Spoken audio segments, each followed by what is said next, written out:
The year 60 BC found the vast expanse of Gaul divided among dozens of Celtic tribes, each fiercely protective of their territorial boundaries and ancient traditions. This patchwork of tribal confederations stretched from the Rhine in the east to the Atlantic in the west, from the English Channel down to the Mediterranean shores already under Roman control. The political landscape resembled a complex web of alliances, rivalries, and shifting loyalties that had persisted for generations, creating both opportunities and challenges for any external power seeking to influence the region. Among the most powerful tribal confederations, the Aedui controlled substantial territory in what is now Burgundy and the Upper Loire Valley. Their capital at Bibracte, perched atop Montbuvray, commanded strategic routes through central Gaul and served as a major trading hub, where Mediterranean goods flowed northward in exchange for Celtic metalwork, amber, and slaves. The Aedui had cultivated a relationship with Rome dating back to the late 2nd century BC, earning recognition as friends and allies of the Roman people, a status that granted them certain privileges while subtly binding them to Roman interests. East of the Aedui, across the Saône River, the Sequani occupied the Jura Mountains and the fertile plains extending toward the Rhine. Their territory included crucial mountain passes that connected Gaul with the Germanic tribes beyond the Great River. The Sequani had grown increasingly resentful of Aeduan dominance in regional trade networks, and had begun seeking alternative alliances to challenge their rivals' position. This rivalry would prove particularly significant as both tribes competed for control over lucrative trade routes and the loyalty of smaller neighbouring communities. In the mountainous regions of the Massif Central, the Arverni maintained their ancestral holdings, despite their crushing defeat at the hands of the Roman general Quintus Fabius Maximus in 121 BC at the Battle of Vindalium. Though their power had been significantly reduced following this military disaster, the Arverni retained considerable influence among the tribes of central and western Gaul. Their capital at Gergovia occupied a naturally fortified position that commanded the surrounding valleys, and their warriors remained renowned throughout Gaul for their skill in combat and their fierce independence. The Helvetii, dwelling in the alpine regions of modern Switzerland, controlled mountain passes that connected Italy with northern Europe. Their territory encompassed fertile valleys where they practiced advanced agriculture alongside their traditional pastoral activities.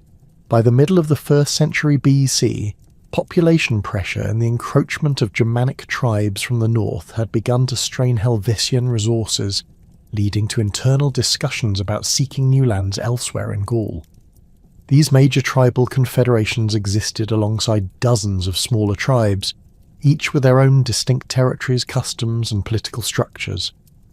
The Belgae in the north, comprising tribes such as the Nervii, Ambiorix's Eburons, and the Remi, maintained a reputation as the fiercest warriors in all of Gaul. Their proximity to Germanic tribes across the Rhine had hardened them through constant warfare, creating a martial culture that valued courage above all other virtues. The Atlantic tribes, including the Veneti with their powerful naval forces, and the Santones who controlled important river mouths, had developed extensive maritime trading networks that connected Gaul with Britain and the Iberian Peninsula.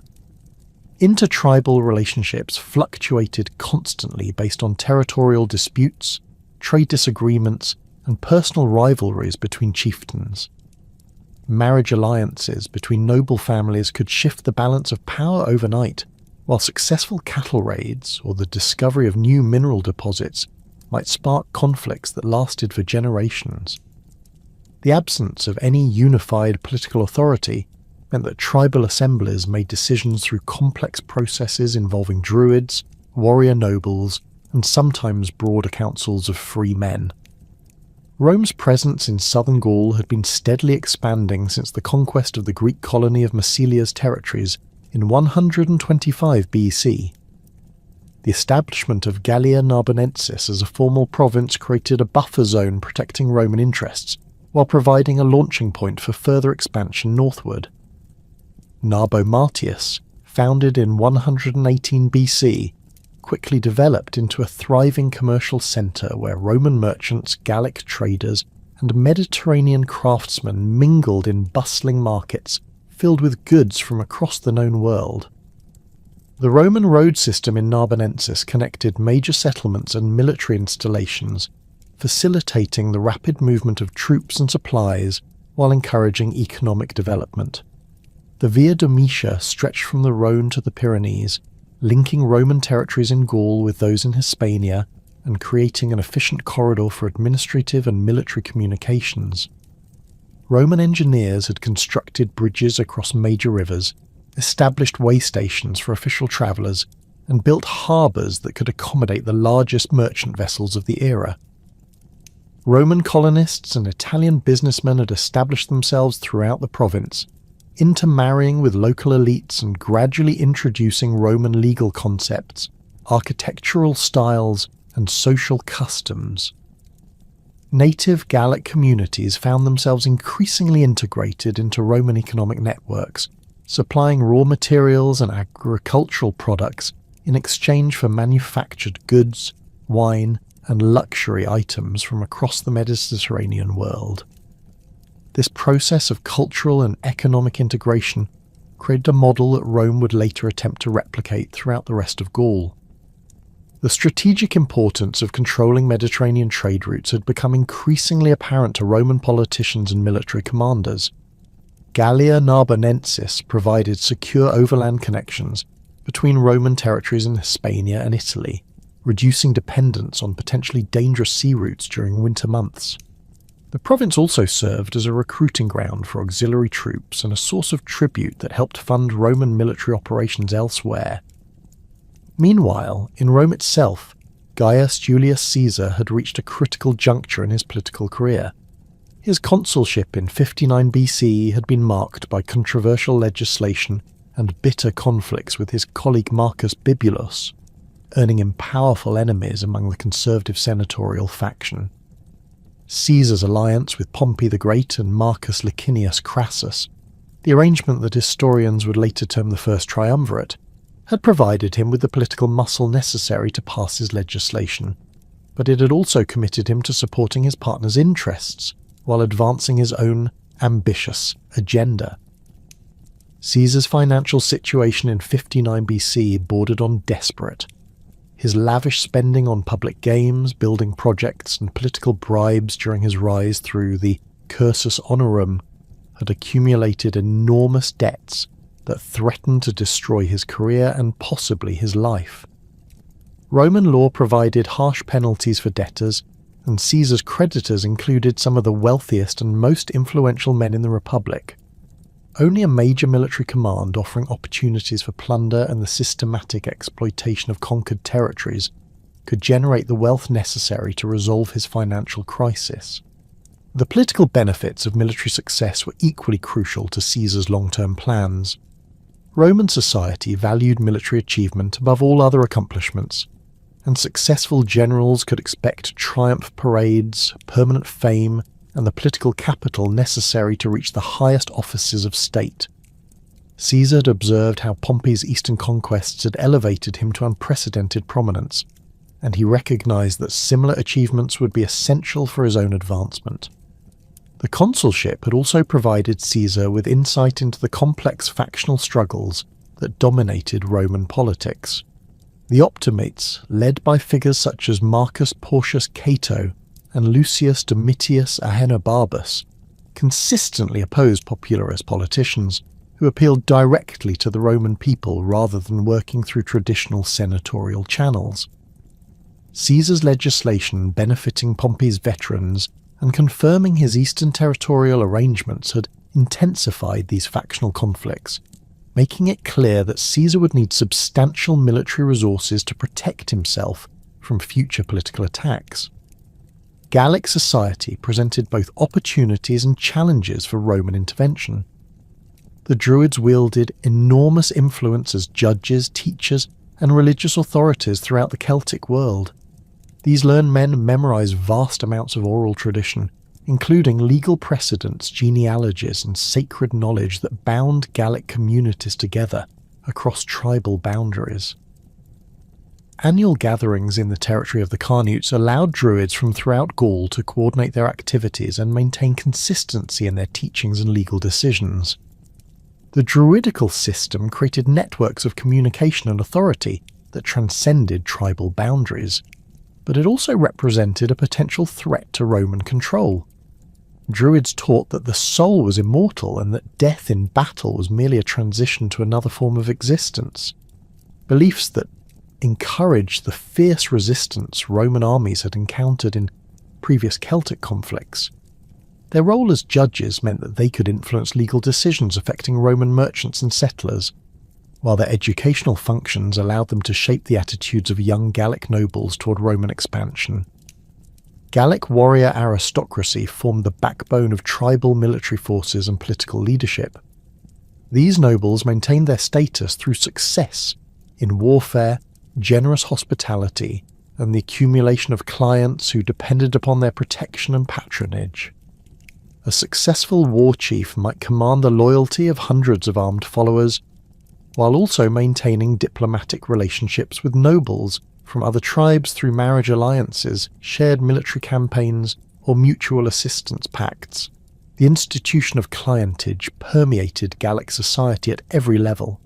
Powerful nobles attracted clients through displays of wealth, military prowess, and the ability to provide protection during times of conflict. These relationships created complex webs of obligation and loyalty that could be manipulated by skilled politicians. A chieftain who could deliver the support of his clients to a particular cause might expect reciprocal assistance when his own interests were threatened. Common warriors sought to attach themselves to successful leaders who could provide them with opportunities for glory and plunder. Young men from aristocratic families served as companions to established war chiefs, learning the skills of leadership while proving their courage in battle.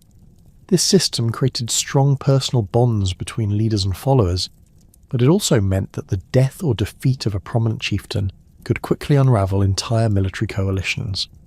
Gallic agricultural communities operated within this aristocratic framework, providing the economic foundation that supported warrior elites and their military activities.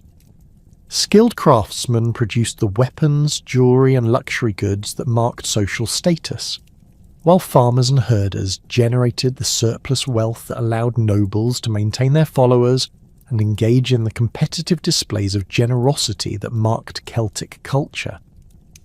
Trade relationships connected Gallic communities with the broader European economy, bringing Mediterranean wines, Roman manufactured goods, and exotic materials from distant regions in exchange for Celtic metalwork, agricultural products, and slaves captured in warfare. These commercial networks created additional opportunities for ambitious leaders to accumulate wealth and influence, while also providing channels through which Roman political and cultural influences could penetrate Gallic society. The complex interplay of tribal politics, economic interests, and cultural traditions had created a situation where Gaul remained politically fragmented despite sharing common languages, religious practices, and social structures. This fragmentation would prove crucial to Roman success, as it prevented the formation of unified resistance, while providing opportunities for divide and conquer strategies that could turn Gallic tribes against one another in pursuit of Roman objectives. Against this backdrop of tribal complexity and Roman ambition, the crisis that would launch Caesar's conquest of Gaul emerged from the mountains of Helvetian territory in early 58 BC. The Helvetii, occupying the plateau between Lake Geneva and the Rhine, had spent years deliberating a momentous decision that would reshape the political landscape of Western Europe. Their tribal assembly, meeting in the shadow of alpine peaks that had sheltered their ancestors for generations, voted to abandon their ancestral homeland entirely and seek new territories in the fertile plains of Western Gaul. The scale of this planned migration defied all previous Celtic population movements.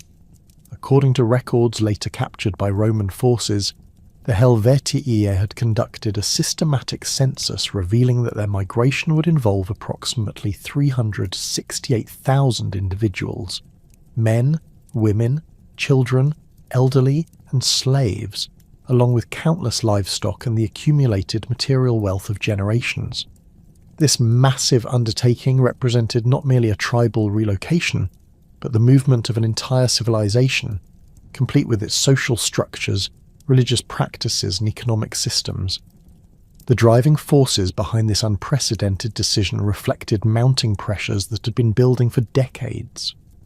Germanic tribes, particularly the Cimbri and Teutones, whose earlier migrations had terrorized Roman territories, continued pressing southward from their traditional lands beyond the Rhine.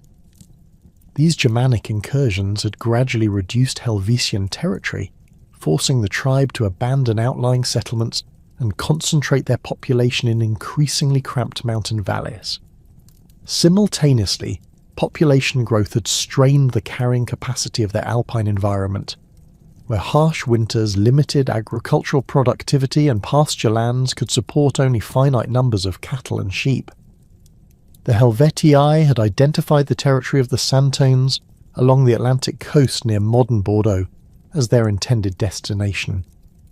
This region offered fertile agricultural lands, access to maritime trade networks, and sufficient space to accommodate their entire population. The route they planned would take them through the territories of multiple Gallic tribes, creating a corridor of disruption that would inevitably affect established trade relationships, territorial boundaries, and political alliances throughout the region. Orgetorix, the most prominent noble among the Helvetii, had emerged as the primary architect of this migration plan. His wealth, accumulated through successful cattle-raising operations and strategic marriages with noble families from neighbouring tribes, provided him with the resources necessary to organise such a massive undertaking. Orgetorix had spent considerable time building support for the migration among tribal leaders, arguing that their current territory offered no long-term security against Germanic expansion, and that boldness in seeking new lands would restore Helvetian prestige among the Celtic peoples. The logistical preparations required for moving 368,000 people across hundreds of miles of potentially hostile territory demanded extraordinary organisational capabilities. The Helvetii began accumulating supplies of grain, preserved meat, and other provisions that could sustain their population during the months-long journey. They constructed thousands of wagons to transport their possessions, elderly individuals, and young children who could not endure the rigours of walking such distances. Craftsmen worked continuously to produce additional weapons, tools, and equipment that would be essential for establishing their new settlement. Most dramatically, the Helvetii made the irreversible decision to burn their existing settlements, destroying their homes, granaries, and all infrastructure that could not be transported. This deliberate destruction served multiple purposes. It prevented any possibility of retreat that might weaken resolve during difficult moments of the journey. It denied their territories to Germanic tribes who might otherwise occupy abandoned Helvetian lands, and it demonstrated to neighbouring peoples the absolute commitment of the Helvetii to their migration plan. The smoke from burning settlements rose throughout Helvetian territory during the spring of 58 BC, visible from great distances and serving as an unmistakable signal that one of Gaul's most established tribes had chosen to abandon everything familiar in pursuit of an uncertain future. The psychological impact of this destruction extended far beyond Helvetian borders, as neighbouring tribes recognised that such desperate measures indicated both the severity of Germanic pressure and the potential for massive disruption throughout the region. Caesar recently arrived in his province of Gallia Narbonensis to assume his proconsular duties, received reports of Helvetian preparations through his network of informants and allied tribal leaders. The intelligence reaching him described not merely another Celtic tribal migration, but a movement of unprecedented scale that threatened to destabilize the entire regional balance of power. The proposed Helvetian route would take them through territories of tribes allied to Rome, creating obligations for intervention based on existing treaty relationships. The immediate strategic threat posed by the Helvetian migration became apparent as Caesar analysed their intended path. The most direct route from Helvetian territory to the lands of the Santones led through the narrow passage between Lake Geneva and the Jura Mountains, then across the Rhone River near the Roman settlement at Geneva. This route would bring the entire Helvetian population, along with their armed warriors, directly through Roman-controlled territory and into the lands of the Allobroges, who had been defeated by Roman forces in 121 BZ and remained under Roman authority. Caesar recognized that allowing such a massive armed migration through Roman territory would establish a dangerous precedent, potentially encouraging other tribes to attempt similar movements while demonstrating Roman inability to control events within their own provincial boundaries. The migration would also disrupt established trade relationships, territorial arrangements, and political alliances that Rome had carefully cultivated over decades of diplomatic activity in the region. The proconsul's response demonstrated both the rapid decision-making capabilities that would characterize his entire Gallic campaign and his understanding of the strategic principles necessary for maintaining Roman authority. Rather than attempting to negotiate with the Helvetii or seeking diplomatic solutions that might allow their migration to proceed through alternative routes, Caesar chose immediate military intervention designed to prevent the migration entirely. Caesar's first action involved the destruction of the bridge over the Rhone at Geneva, eliminating the most convenient crossing point for the Helvetian migration. Roman engineers, working under military protection, systematically dismantled the stone and wooden structures that had facilitated trade and communication between Roman territories and the lands beyond the Rhone. This destruction served both practical and symbolic purposes. It physically blocked the Helvetian route, while demonstrating Roman determination to prevent unauthorized movements through their territory. Simultaneously, Caesar ordered the construction of extensive fortifications along the Rhone River, creating a defensive barrier that extended for 19 miles from Lake Geneva to the Jura Mountains. These fortifications included earthworks, palisades, and defensive positions that could be manned by relatively small numbers of Roman troops, while preventing large-scale crossings by Helvetian forces. The construction project required enormous amounts of labour, materials and coordination, but it established a clear physical manifestation of Roman territorial authority. The speed with which these defensive measures were implemented caught the Helvetii unprepared for such decisive Roman intervention. Their migration plans had assumed that Roman authorities would either ignore their movement or attempt to negotiate passage terms that might prove acceptable to both parties. Instead, they found themselves confronted with unmistakable evidence of Roman determination to prevent their migration entirely. Caesar justified his intervention through carefully crafted diplomatic communications that emphasized his obligations to protect Roman allies and maintain regional stability. He dispatched envoys to tribal leaders throughout Gaul, explaining that the Helvetian migration threatened established territorial boundaries and trade relationships that benefited all peaceful tribes in the region.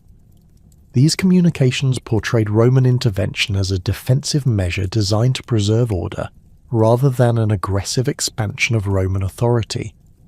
The Helvetii, faced with the impossibility of crossing the Rhone at Geneva, sought alternative routes that might allow their migration to proceed. They opened negotiations with the Sequani, whose territory included mountain passes that could provide access to western Gaul without crossing Roman-controlled lands. These negotiations involved complex discussions about compensation for passage rights, guarantees of peaceful behaviour during transit, and arrangements for supplying the massive Helvetian population during their journey through Sequani territory.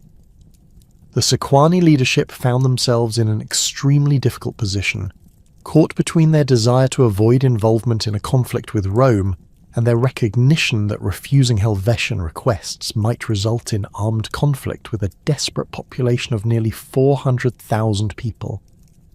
Internal debates within Sequani councils reflected broader uncertainties about Roman intentions and the potential consequences of various responses to the developing crisis. During these negotiations, the Helvetii also sought support from other Gallic tribes, who might benefit from challenging Roman authority, or who shared concerns about Germanic expansion.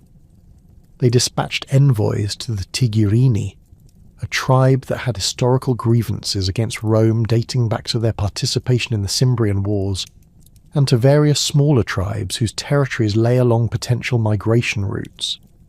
The Tigurini, remembering their ancestors' victories over Roman armies during the late 2nd century BC, agreed to join the Helvetian migration. Their decision added approximately 36,000 additional people to the migration, along with experienced warriors who had maintained military traditions from the era of Germanic invasions. This alliance strengthened Helvetian military capabilities while creating additional complications for Roman strategic planning. Caesar, monitoring these developments through his intelligence network, recognized that the crisis was expanding beyond a simple tribal migration into a broader challenge to Roman authority in Gaul.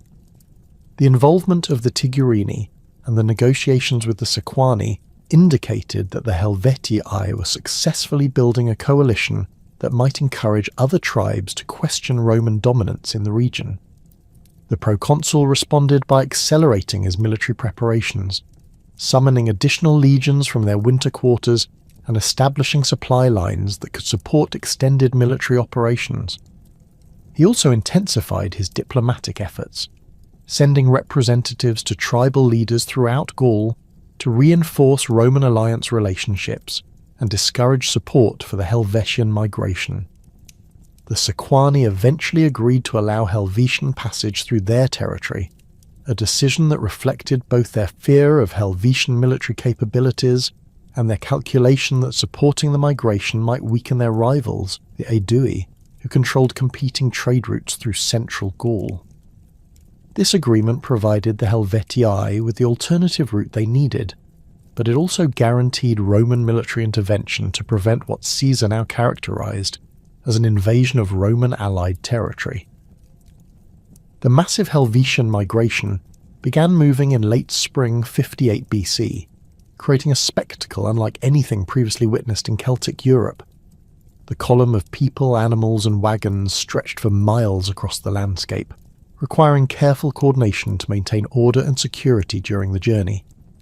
Helvetian warriors provided protection for the civilian population, while scouts ranged ahead to identify potential threats and suitable camping locations. As the migration entered Sequani territory and began moving toward the lands of the Aedui, Caesar launched his military response. He had assembled a force that included not only Roman legions, but also cavalry units provided by Gallic tribes allied to Rome, creating a combined army capable of rapid movement and flexible tactical responses. The stage was now set for a confrontation that would determine not only the fate of the Helvetian migration, but also the future of Roman authority throughout Gaul. The Battle of Bibracte, fought near the Aeduan capital, would demonstrate Caesar's tactical innovations and establish the military principles that would guide his conquest of Gaul. The engagement began when Caesar's forces intercepted the Helvetian migration as it approached Aeduan territory, forcing a decisive confrontation that neither side could avoid.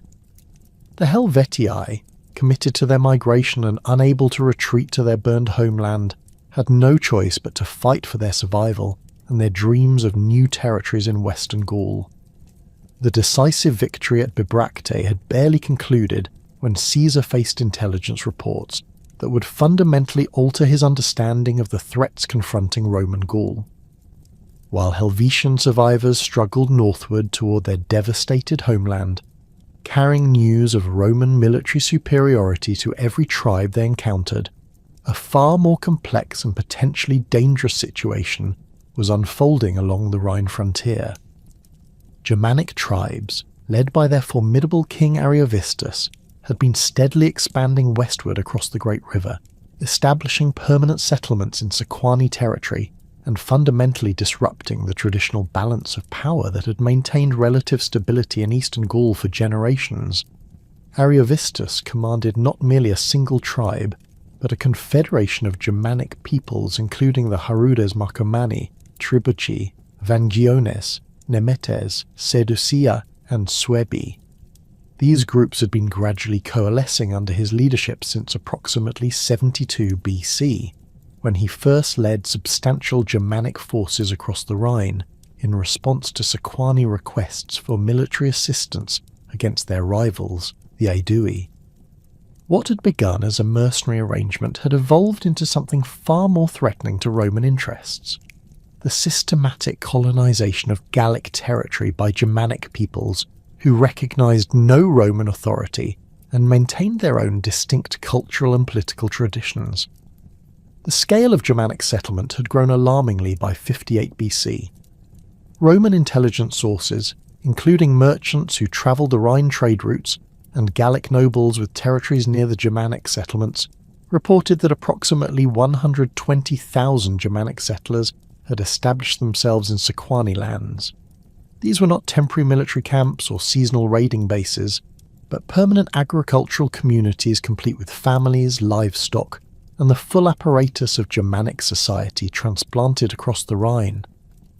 The settlers had constructed fortified villages, cleared forest lands for cultivation, and established their own legal and administrative systems that operated independently of existing Gallic tribal structures. The Germanic expansion had achieved its most dramatic success at the Battle of Magetobriga, fought approximately 3 years earlier in 61 BC. This engagement had pitted Ariovistus and his Germanic warriors alongside Sequani forces against a coalition led by the Aedui and their allies. The battle's outcome had shattered Aeduan military power in the region, killing or capturing many of their most experienced war leaders and forcing the survivors to acknowledge Germanic dominance over territories they had controlled for generations. The psychological impact of this defeat had reverberated throughout eastern Gaul, convincing many smaller tribes that accommodation with Germanic power offered better prospects for survival than continued resistance. Following their victory at Magetobriga, the Germanic settlers had systematically expanded their territorial control. They occupied the most fertile agricultural lands in Sequani territory, forcing the original inhabitants to relocate to marginal areas or accept subordinate status within the new Germanic political order. Ariovistus had established his primary residence at Vesontio, the principal Sequani settlement, transforming this strategic location into the administrative centre of his expanding domain. From Vesontio, Germanic authority extended along the Rhine Valley and westward into the heart of what had traditionally been Gallic territory. The implications of Germanic expansion extended far beyond simple territorial conquest. Ariovistus had begun demanding hostages from Gallic tribes throughout the region, a practice that effectively extended his political influence over communities that remained nominally independent. These hostages, typically the children of prominent nobles, served both as guarantees of tribal compliance with Germanic demands and as instruments for cultural transformation. Young Gallic aristocrats raised in Germanic households absorbed Germanic values, languages, and political concepts that they would carry back to their own tribes upon reaching adulthood. The economic disruption caused by Germanic settlement had fundamentally altered trade patterns throughout eastern Gaul. Traditional commercial relationships between Gallic tribes and Mediterranean merchants had been severed or redirected just through Germanic-controlled territories, where Ariovistus imposed his own taxation systems and trade regulations. Germanic settlers showed little interest in maintaining the sophisticated commercial networks that had connected Gallic producers with Roman markets, preferring instead to focus on subsistence agriculture and local exchange systems that reflected their own cultural preferences. Caesar received detailed reports about the Germanic situation from multiple sources, including formal embassies from the Aedui and Sequani, who sought Roman intervention to restore the previous territorial arrangements. The Aedui, still reeling from their defeat at Magetobriga, emphasized their status as friends and allies of Rome, while describing the growing Germanic threat to all Gallic peoples. The envoys painted vivid pictures of Germanic brutality, describing forced population transfers, the destruction of sacred groves, and the imposition of alien legal systems that violated fundamental Gallic customs and religious practices. The Sequani delegation presented a more complex narrative that reflected their tribe's difficult position as both Germanic allies and victims of Germanic expansion. While acknowledging that they had initially invited Ariovistus to assist them against the Aedui, Sequani representatives explained that Germanic settlement had grown far beyond anything they had anticipated or desired. They described how Germanic demands for land, resources and political submission had gradually transformed their tribal territory into something resembling a Germanic kingdom where Sequani voices carried little weight in important decisions. These diplomatic communications reached Caesar during his consolidation of victory over the Helvetii, adding urgency to his strategic planning for the remainder of the campaigning season. The Germanic presence represented a qualitatively different challenge from the Helvetian migration crisis. While the Helvetii had sought to pass through Roman-influenced territories to reach distant lands, Ariovistus had established a permanent power base that directly challenged Roman authority over peoples who had formally acknowledged Roman friendship and alliance. The strategic implications of allowing Germanic expansion to continue unchecked were immediately apparent to Caesar. If Ariovistus succeeded in consolidating his control over Sequani territory and extending his influence over neighbouring tribes, the Rhine would cease to function as a meaningful barrier between the Germanic and Roman spheres of influence. Instead, Germanic power would be firmly established on the western bank of the river, providing a launching point for further expansion into central and southern Gaul that could eventually threaten Roman territorial integrity. Caesar's analysis of the situation was complicated by the fact that Ariovistus held formal recognition from the Roman Senate as a king and friend of the Roman people, a status granted during his consulship in 59 BC as part of broader diplomatic arrangements with various foreign rulers. This recognition had been intended to encourage Ariovistus to maintain peaceful relationships with Roman allies while containing his activities within acceptable boundaries. Instead, the Germanic king had interpreted Roman recognition as authorization for unlimited expansion, using his official status to legitimize conquests that directly contradicted Roman strategic interests. The proconsul's response to the Germanic crisis demonstrated the same decisiveness that had characterized his intervention against the Helvetii, but the diplomatic complexities surrounding Ariovistus required a more nuanced approach. Caesar could not simply launch immediate military operations against a ruler who held formal Roman recognition without first attempting diplomatic solutions that might resolve the crisis without warfare. Such attempts would also provide legal justification for military action if diplomatic efforts failed to produce acceptable results. Caesar dispatched envoys to Ariovistus with carefully crafted messages that acknowledged the Germanic king's official status while firmly establishing Roman expectations regarding his future behaviour. The Roman position demanded that Ariovistus cease further settlement of Germanic peoples in Gallic territory, return hostages taken from Roman allies, and refrain from attacking tribes that enjoyed Roman friendship and protection. These demands were presented not as ultimatums, but as reasonable expectations based on existing diplomatic relationships and mutual interests in maintaining regional stability. Ariovistus's response revealed both his confidence in Germanic military capabilities and his fundamental misunderstanding of Roman political culture. The Germanic king acknowledged Caesar's authority within Roman territorial boundaries while asserting his own right to govern territories conquered through legitimate warfare. He pointed out that his victories over the Aedui and their allies had been achieved through superior military skill and courage, creating rights of conquest that no external authority could legitimately challenge. His message emphasized that Germanic warriors had earned their lands through battle, just as Romans had earned their territories through military conquest. The Germanic king's response also revealed his sophisticated understanding of Roman political divisions and his belief that Caesar lacked sufficient authority to enforce demands that contradicted previous Roman diplomatic arrangements. Ariovistus reminded Caesar that the Roman Senate had formally recognised his royal status and had made no previous objections to Germanic settlement in Sequani territory. He suggested that Caesar's demands reflected personal ambition rather than official Roman policy, implying that other Roman leaders might take different positions regarding Germanic activities in Gaul. This diplomatic exchange occurred while both leaders were making military preparations that suggested neither expected negotiations to resolve their fundamental disagreements. Caesar had been concentrating his legions and gathering intelligence about Germanic military capabilities, while Ariovistus had been summoning additional warriors from beyond the Rhine and consolidating his control over strategic positions throughout his territory.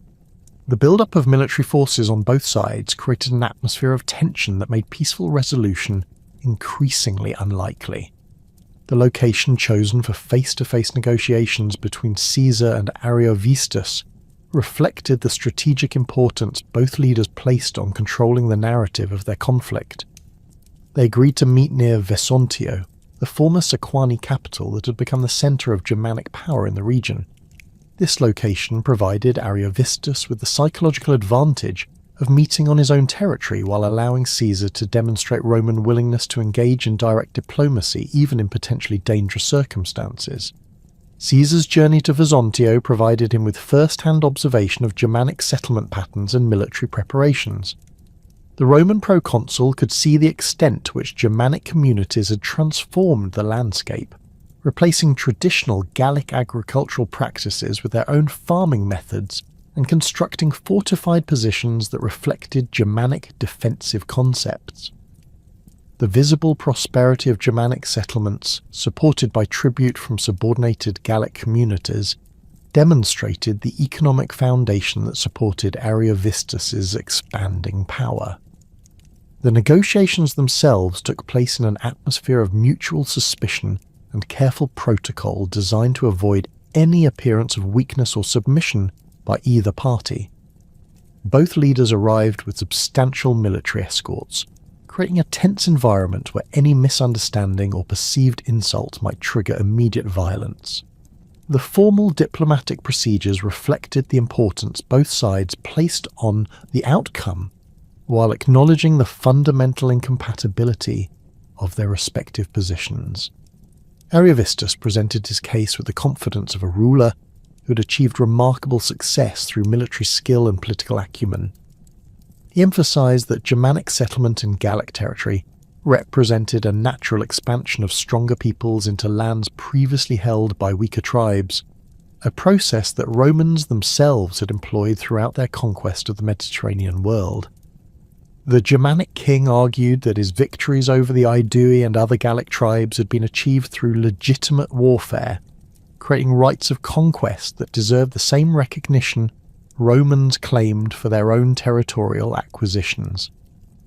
The Germanic position also included sophisticated arguments about the legal and political basis for their expansion. Ariovistus pointed out that the Sequani had formally invited Germanic assistance against their enemies, creating contractual obligations that justified continued Germanic presence in their territory. He argued that subsequent Germanic settlement represented compensation for military services rendered, a practice that aligned with both Germanic and Roman concepts of military reward and territorial acquisition. Caesar's response demonstrated his understanding that the negotiations represented not merely a discussion between individual leaders, but a fundamental confrontation between competing visions of political authority in Gaul. The Roman proconsul emphasized that Germanic expansion threatened the stability of relationships that Rome had carefully cultivated with Gallic tribes over many decades. He argued that continued Germanic settlement would inevitably lead to further conflicts that could destabilize the entire region, potentially threatening Roman territorial interests and commercial relationships. The Roman position also addressed the broader strategic implications of Germanic expansion beyond the immediate territorial disputes. Caesar warned that allowing unlimited Germanic settlement west of the Rhine would encourage additional migrations that could overwhelm Gallic resistance and create a massive Germanic presence that would threaten Roman security for generations. he emphasized that Roman intervention was necessary not only to protect existing allies, but also to maintain the Rhine as a stable frontier between the Germanic and Roman spheres of influence. The failure of these negotiations to produce any meaningful compromise reflected the fundamental incompatibility of Roman and Germanic strategic objectives in the region. Ariovistus remained committed to expanding Germanic settlement and political control, viewing Roman demands as unjustified interference in matters that fell within his legitimate sphere of authority. Caesar recognized that Germanic expansion posed an unacceptable threat to Roman interests that could not be resolved through diplomatic accommodation or territorial concessions.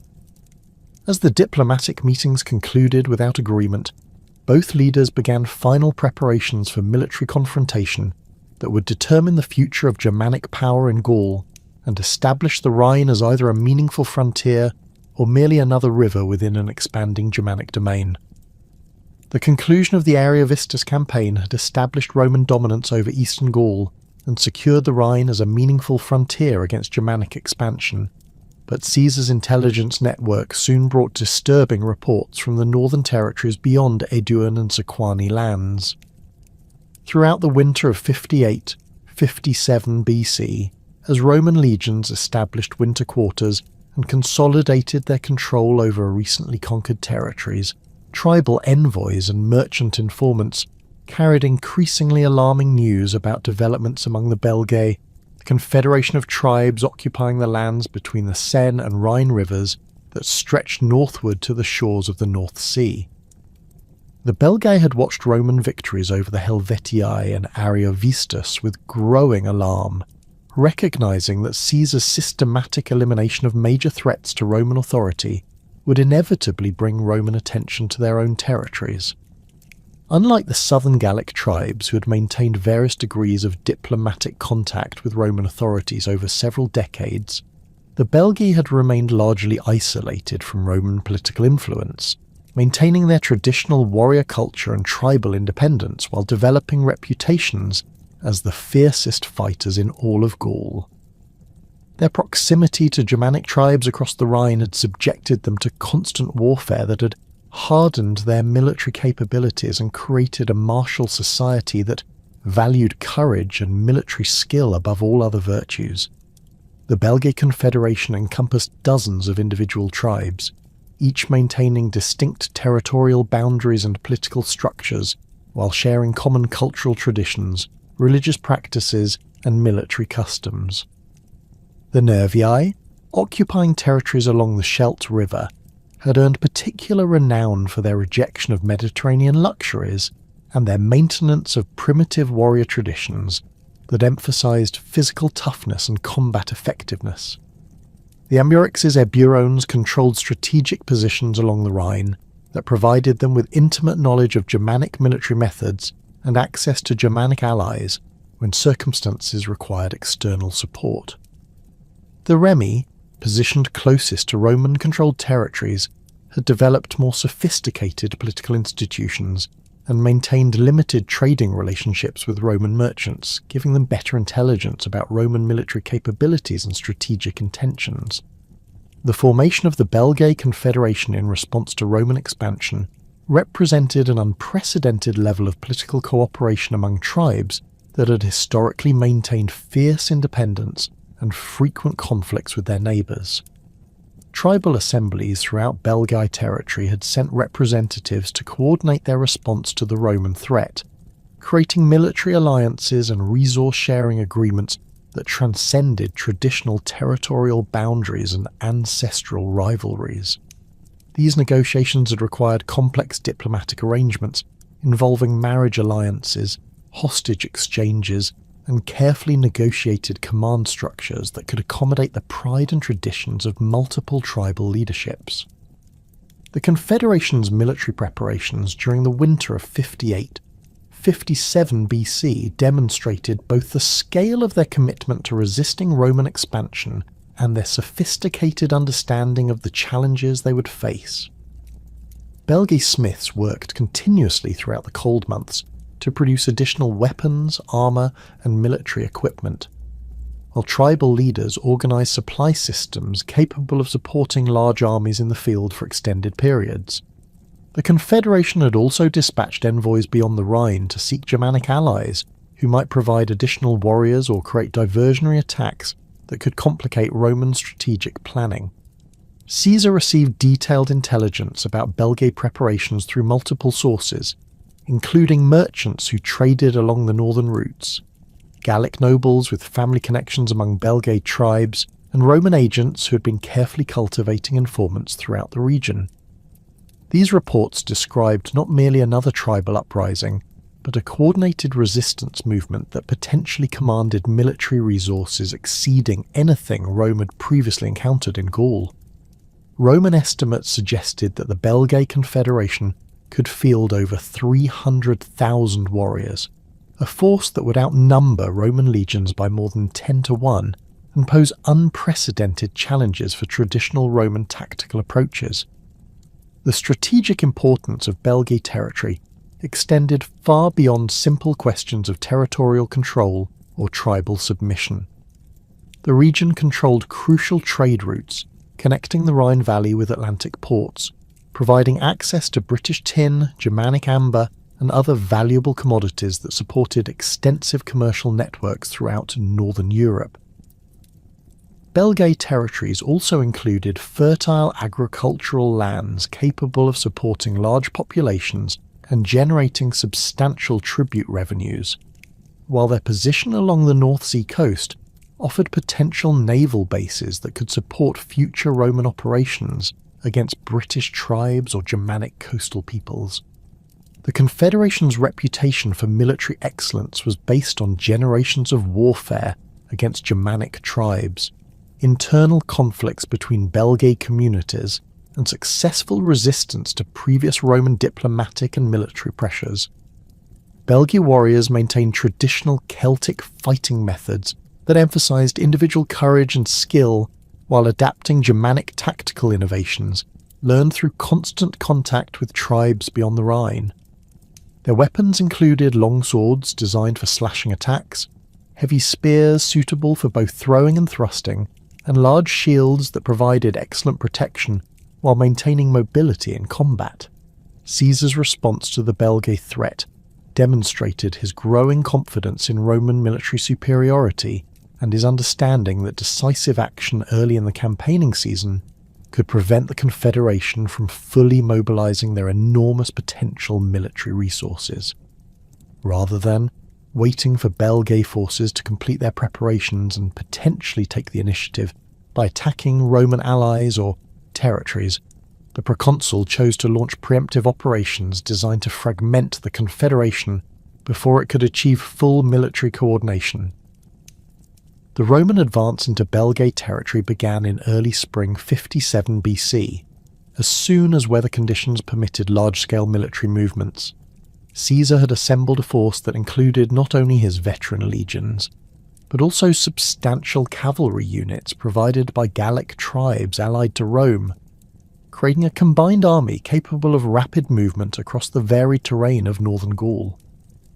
The logistical preparations for this campaign required enormous quantities of supplies, equipment, and transport animals, as Roman forces would be operating far from their established supply bases in territories where local populations might deny them access to food, fodder, and other essential resources. The initial Roman advance encountered limited resistance as Caesar's forces moved through the territories of tribes that had not yet fully committed to the Belgae Confederation.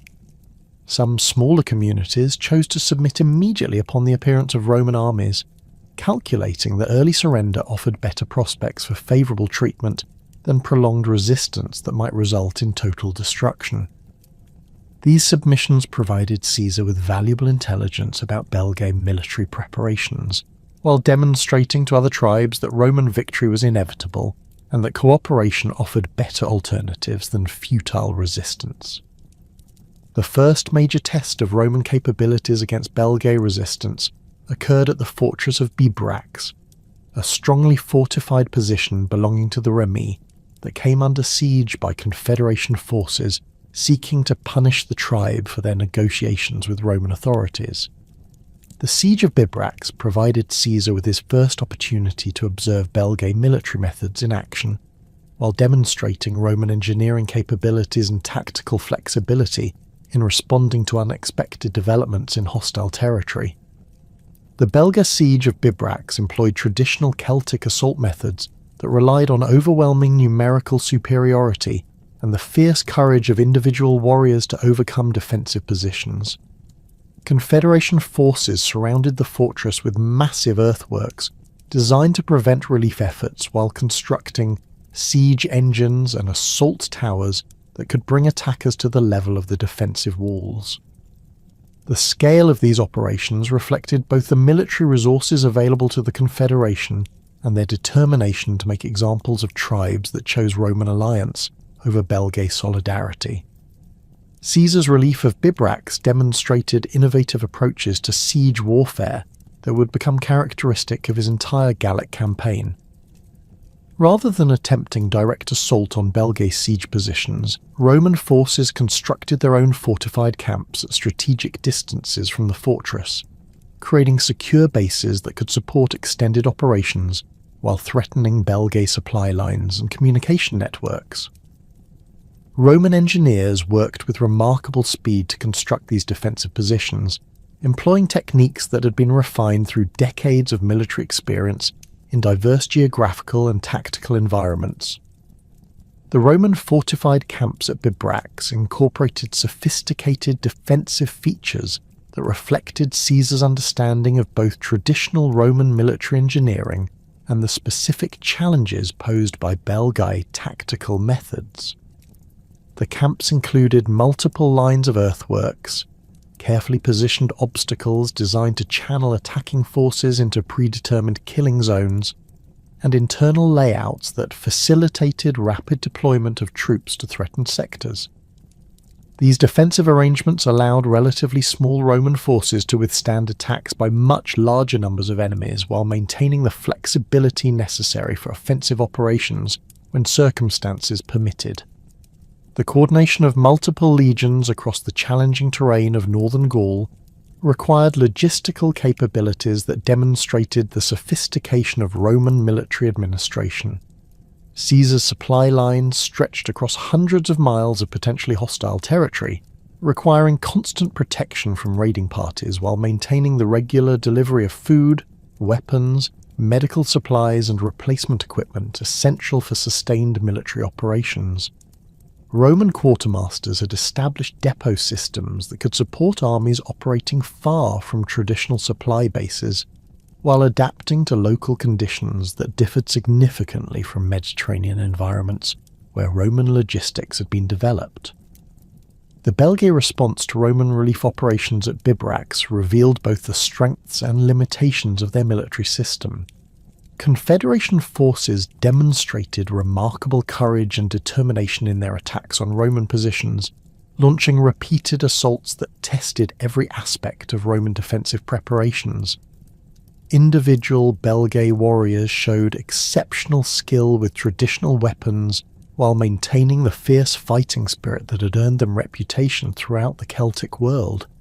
However, their tactical coordination remained limited by traditional Celtic military customs that emphasized individual heroism over disciplined unit actions. The failure of Belgae forces to prevent Roman relief of Bibrax marked the beginning of Confederation military difficulties that would ultimately lead to their defeat. The psychological impact of this failure spread throughout Belgae territories, raising questions about the Confederation's ability to resist Roman military capabilities and encouraging some tribes to reconsider their commitment to continued resistance. The successful Roman relief operations also demonstrated to neutral tribes throughout northern Gaul that Roman promises of protection for their allies carried genuine military backing. As Roman forces consolidated their position around Bibrax and prepared for further operations against Confederation strongholds, Caesar received intelligence reports indicating that Belgae leaders were reconsidering their strategic options in light of Roman military effectiveness. Some tribes within the Confederation had begun secret negotiations aimed at securing favourable surrender terms. while others advocated for more aggressive tactics that might exploit Roman vulnerabilities before their military advantages could become decisive. These internal divisions within the Confederation would prove crucial to Roman success in the broader campaign that was now developing across the breadth of Belgae territory. The fragmentation of the Belgae Confederation, following their defeats at Bibrax and subsequent engagements, had established Roman dominance over the northern territories of Gaul, but Caesar's intelligence network soon brought reports of a different nature of resistance emerging from the western reaches of the continent. Along the rugged Atlantic coastline of Armorica, in the peninsula that would later be known as Brittany, the maritime tribes had been observing Roman expansion with growing concern while simultaneously recognizing that the unique geographical position and naval capabilities offered defensive advantages unavailable to their inland neighbours. The Veneti, masters of the treacherous waters surrounding their coastal strongholds, had begun coordinating resistance efforts that would challenge Roman military doctrine in ways no previous Gallic campaign had demanded. The Veneti occupied a network of coastal settlements and offshore islands that provided them with natural defensive positions while supporting their dominance over Atlantic trade networks that had flourished for centuries before Roman expansion into Gaul. Their principal settlements were constructed on rocky promontories that jutted into the ocean, connected to the mainland by narrow causeways that could be easily defended, or, when necessary, completely severed to transform defensive positions into impregnable island fortresses. These settlements commanded strategic positions along shipping routes that carried British tin southward to Mediterranean markets, Germanic amber westward to Atlantic ports, and various luxury goods northward from Roman territories to British and Germanic customers. The maritime supremacy of the Veneti rested upon shipbuilding technologies that had been refined through generations of experience navigating the dangerous waters of the Atlantic coast.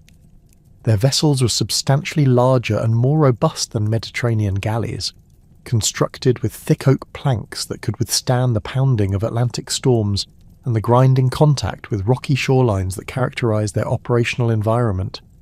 The ships featured high prows and sterns that rode over ocean swells rather than cutting through them, while their broad beams provided stability in rough seas and ample cargo capacity for the extensive trading operations that formed the foundation of Veneti, wealth, and political power.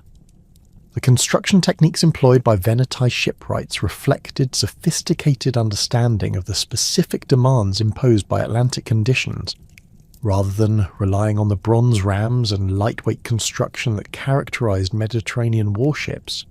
Veneti vessels employed iron fastenings and reinforced hull designs that prioritized durability over speed. Their sails were made from leather rather than linen, providing superior resistance to the salt spray and harsh weather conditions that could quickly destroy conventional Mediterranean rigging. The ship's deep drafts and heavy construction made them unsuitable for river operations or shallow coastal waters, but they were ideally adapted for the deep water sailing that dominated Atlantic commerce. The tactical employment of these vessels demonstrated Veneti understanding of naval warfare principles that differed fundamentally from Roman concepts developed in Mediterranean environments. Veneti naval tactics emphasized the use of superior ship construction and seamanship to maintain advantageous positions relative to enemy vessels, employing their height advantage to rain down missiles on opponents while avoiding the ramming attacks that formed the core of Roman naval doctrine.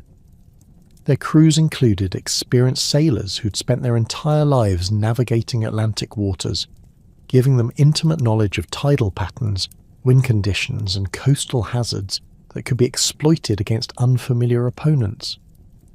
The economic foundation of Veneti power extended far beyond simple maritime commerce to encompass control over the tin trade routes that connected British mining regions with Mediterranean markets. Cornish tin had been essential to bronze production throughout the ancient world for over a millennium, and the Veneti had established themselves as indispensable intermediaries in this lucrative commerce. Their trading relationships extended northward to British tribes who controlled tin mining operations, and southward to Roman merchants who required steady supplies of this strategic material for military and civilian applications. The wealth generated by this trade had enabled the Venetundi to construct and maintain naval forces that dominated the waters around their territories while supporting the fortified settlements that served as bases for their commercial and military operations. Their accumulated resources also allowed them to maintain diplomatic relationships with tribes throughout Atlantic Gaul, creating alliance networks that could provide mutual support against external threats.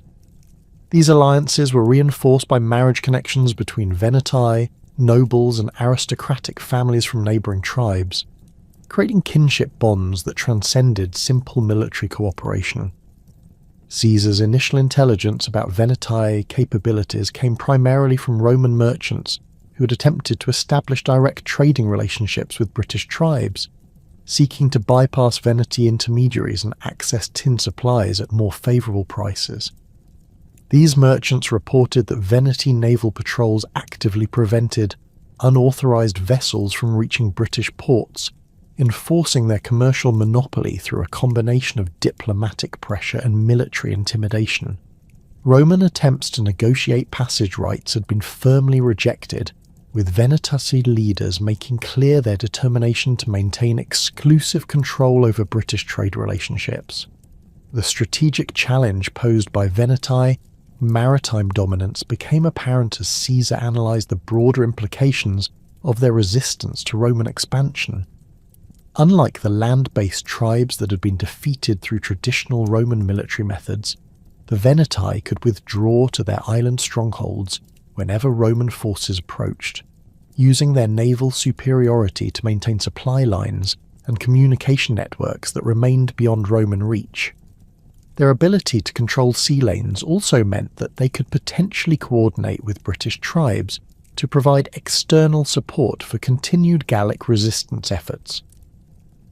The proconsul's response to the Veneti challenge required fundamental adaptations to Roman military doctrine that had been developed primarily for land-based operations in Mediterranean environments. Caesar recognised that defeating the Veneti would require Roman naval capabilities that could match or overcome their opponents' advantages in ship construction, seamanship, and knowledge of local maritime conditions.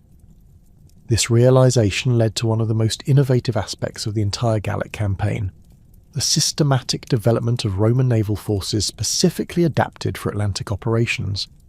The construction of a Roman fleet suitable for Atlantic operations presented enormous technical and logistical challenges that required solutions to problems Roman engineers had never previously encountered. Traditional Roman galleys, designed for Mediterranean conditions, were completely inadequate for the rough seas and extreme tidal ranges that characterized Veneti operational areas. Roman shipwrights were forced to develop new construction techniques that incorporated elements of Veneti design while maintaining Roman tactical requirements for ramming attacks and boarding operations. The Roman shipbuilding program was established at multiple locations along the Atlantic coast, utilizing local timber resources while importing specialized materials and skilled craftsmen from throughout the Roman world. The construction sites were heavily fortified to protect against Veneti raids, while Roman engineers worked to understand the specific requirements for vessels that could operate effectively in Atlantic conditions. The project required enormous quantities of iron for fastenings, leather for sails, and seasoned timber for hulls, straining Roman supply systems that had been designed primarily to support land-based military operations. Decimus Brutus, appointed by Caesar to command the developing Roman fleet, faced the additional challenge of training crews who could handle vessels operating in unfamiliar maritime environments. Roman naval personnel had extensive experience with Mediterranean galley operations, but Atlantic sailing required different skills and knowledge that could only be acquired through practical experience in local waters. The training program included instruction in tidal navigation, storm sailing, and the specialized seamanship techniques necessary for operating larger, heavier vessels in rough sea conditions. The development of tactical innovations specifically designed to counter Veneti naval advantages became a crucial aspect of Roman preparations. Caesar's engineers developed specialized equipment, including long poles fitted with sharp hooks that could be used to cut Veneti rigging, potentially disabling enemy vessels and negating their advantages in ship construction and seamanship.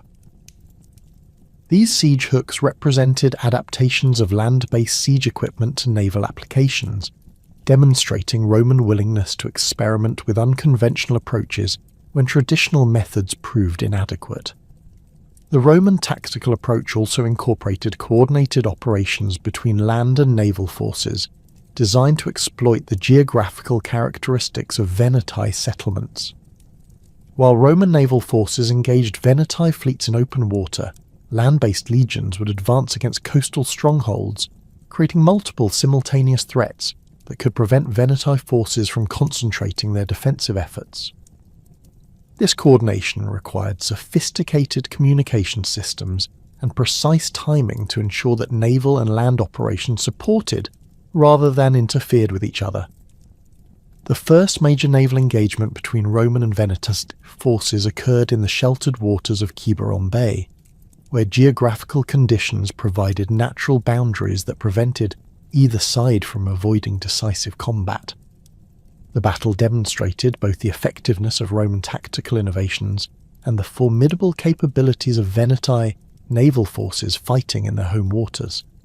Veneti vessels initially maintained their traditional advantages through superior seamanship and knowledge of local conditions, using wind and tide to maintain favourable positions while subjecting Roman ships to sustained missile attacks.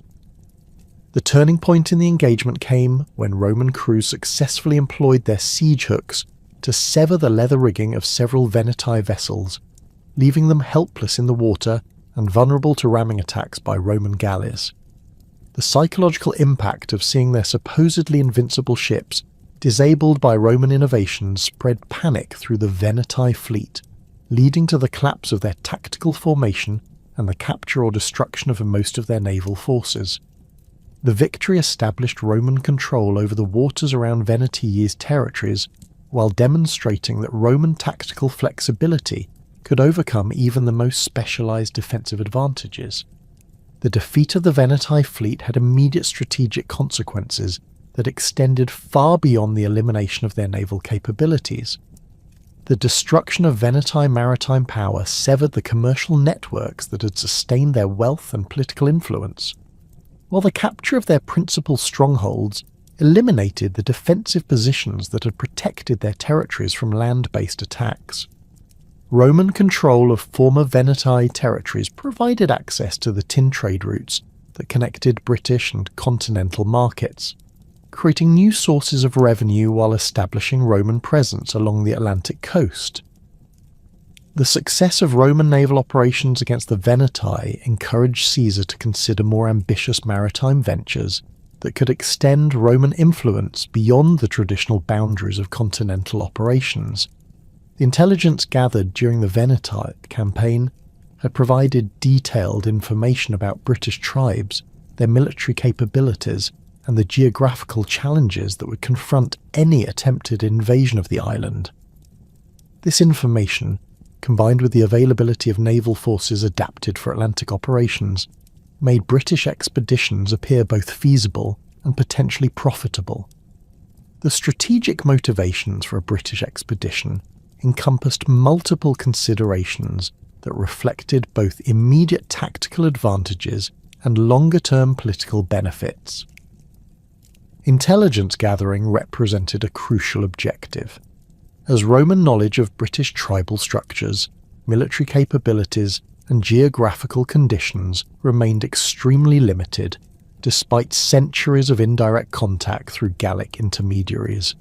A successful reconnaissance in force could provide essential information for future operations while demonstrating Roman capabilities to potential British allies and enemies alike. The prestige value of a British expedition held particular appeal for Caesar's political ambitions in Rome. No Roman general had previously led forces across the dangerous waters that separated Britain from the continent, and success in such an unprecedented venture would generate enormous public attention and political capital. The expedition would also demonstrate Caesar's willingness to push Roman military capabilities beyond traditional boundaries, reinforcing his reputation as an innovative commander capable of achieving victories that other generals considered impossible. Economic considerations provided additional justification for British operations, as the island was known to contain substantial mineral resources, including tin, gold, and other valuable materials that could generate significant revenues for Roman exploitation. British tribes were also reported to maintain large cattle herds and agricultural surpluses that could support Roman military operations, while providing tribute that would help finance continued Gallic campaigns. The potential for capturing large numbers of slaves during British operations offered another source of revenue that could help offset the enormous costs of maintaining Roman armies in distant territories. The preparation for the first British expedition required careful coordination between naval and land forces, while addressing logistical challenges that exceeded anything Roman armies had previously attempted. The crossing of the English Channel with substantial military forces demanded precise timing to take advantage of favourable weather and tidal conditions, while the uncertainty about British coastal conditions required flexible planning that could adapt to unexpected geographical or tactical situations.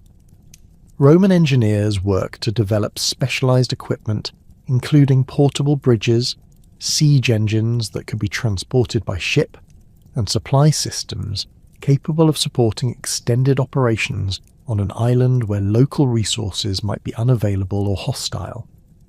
The selection of forces for the British expedition reflected Caesar's understanding that the operation would require troops capable of adapting to unfamiliar tactical and geographical conditions, while maintaining the discipline and effectiveness that had characterized Roman success throughout the Gallic campaigns.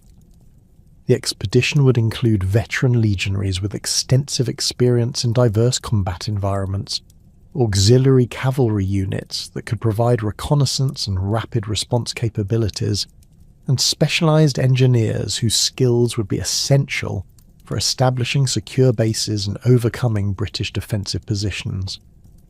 As Roman preparations for the British expedition neared completion during the late summer of 55 BC, Caesar received additional intelligence reports that would influence both the timing and scope of the planned operation, while events along the continental coast continued to require Roman attention and military resources that would affect the forces available for British operations. The intelligence reports reaching Caesar during the final preparations for his first British expedition carried disturbing implications that would fundamentally reshape his strategic calculations for the following year. While Roman naval forces had successfully established temporary beachheads on British shores and demonstrated Roman capability to project military power across the treacherous waters of the Channel, the brief reconnaissance had revealed that any meaningful conquest of British territories would require substantially larger forces, improved logistics, and specialized equipment designed for the unique challenges of island warfare. Simultaneously, reports from Gallic territories indicated growing unrest among tribes that had appeared firmly under Roman control, suggesting that Caesar's absence during extended British operations could provide opportunities for coordinated rebellion that might undo years of military and diplomatic achievements. The lessons learned during the initial British expedition of 55 BC provided Caesar with detailed intelligence about the tactical, logistical, and geographical challenges that would confront any larger-scale invasion. British coastal defences had proven more sophisticated than Roman intelligence had suggested, incorporating both natural obstacles and constructed fortifications that could channel attacking forces into predetermined killing zones where British chariots and infantry could exploit their advantages in local terrain knowledge.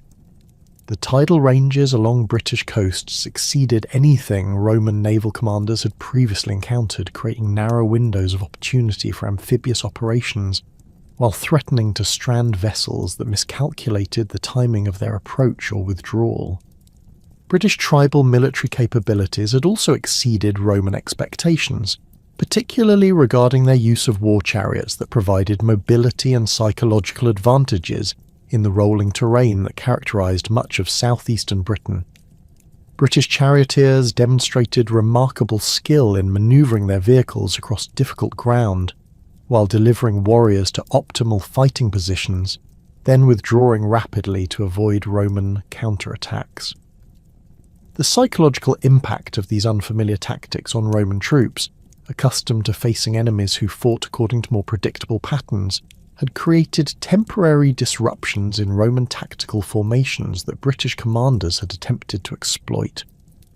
The logistical requirements for a successful British conquest had become apparent during the brief initial expedition, revealing the enormous quantities of supplies, equipment, and specialised materials that would be necessary for extended operations on an island where local resources might prove inadequate or entirely unavailable. Roman forces had discovered that British agricultural practices differed significantly from continental methods, producing different types of crops that required unfamiliar processing techniques, while supporting livestock populations that could not easily be integrated into Roman supply systems. The absence of established Roman supply depots, roads, and administrative infrastructure meant that invasion forces would need to transport virtually everything required for sustained military operations. Caesar's analysis of these challenges led to comprehensive planning for a second British expedition that would address the deficiencies revealed during the initial reconnaissance, while incorporating tactical and technological innovations specifically designed for British conditions. The scale of the proposed operation would dwarf the previous year's expedition, involving 5 full legions supported by substantial cavalry forces, specialised engineering units, and naval contingents capable of maintaining secure supply lines across the Channel throughout an extended campaign season. This force structure would provide sufficient military strength to engage major British tribal coalitions, while maintaining the flexibility necessary for operations across varied geographical terrain. The construction of specialised transport vessels represented one of the most innovative aspects of Caesar's preparations for the second British expedition. Roman shipwrights, working under the supervision of experienced naval architects, developed new designs that incorporated lessons learned during previous Atlantic operations, while addressing the specific requirements for transporting large numbers of horses, siege equipment, and bulk supplies across the challenging waters of the English Channel.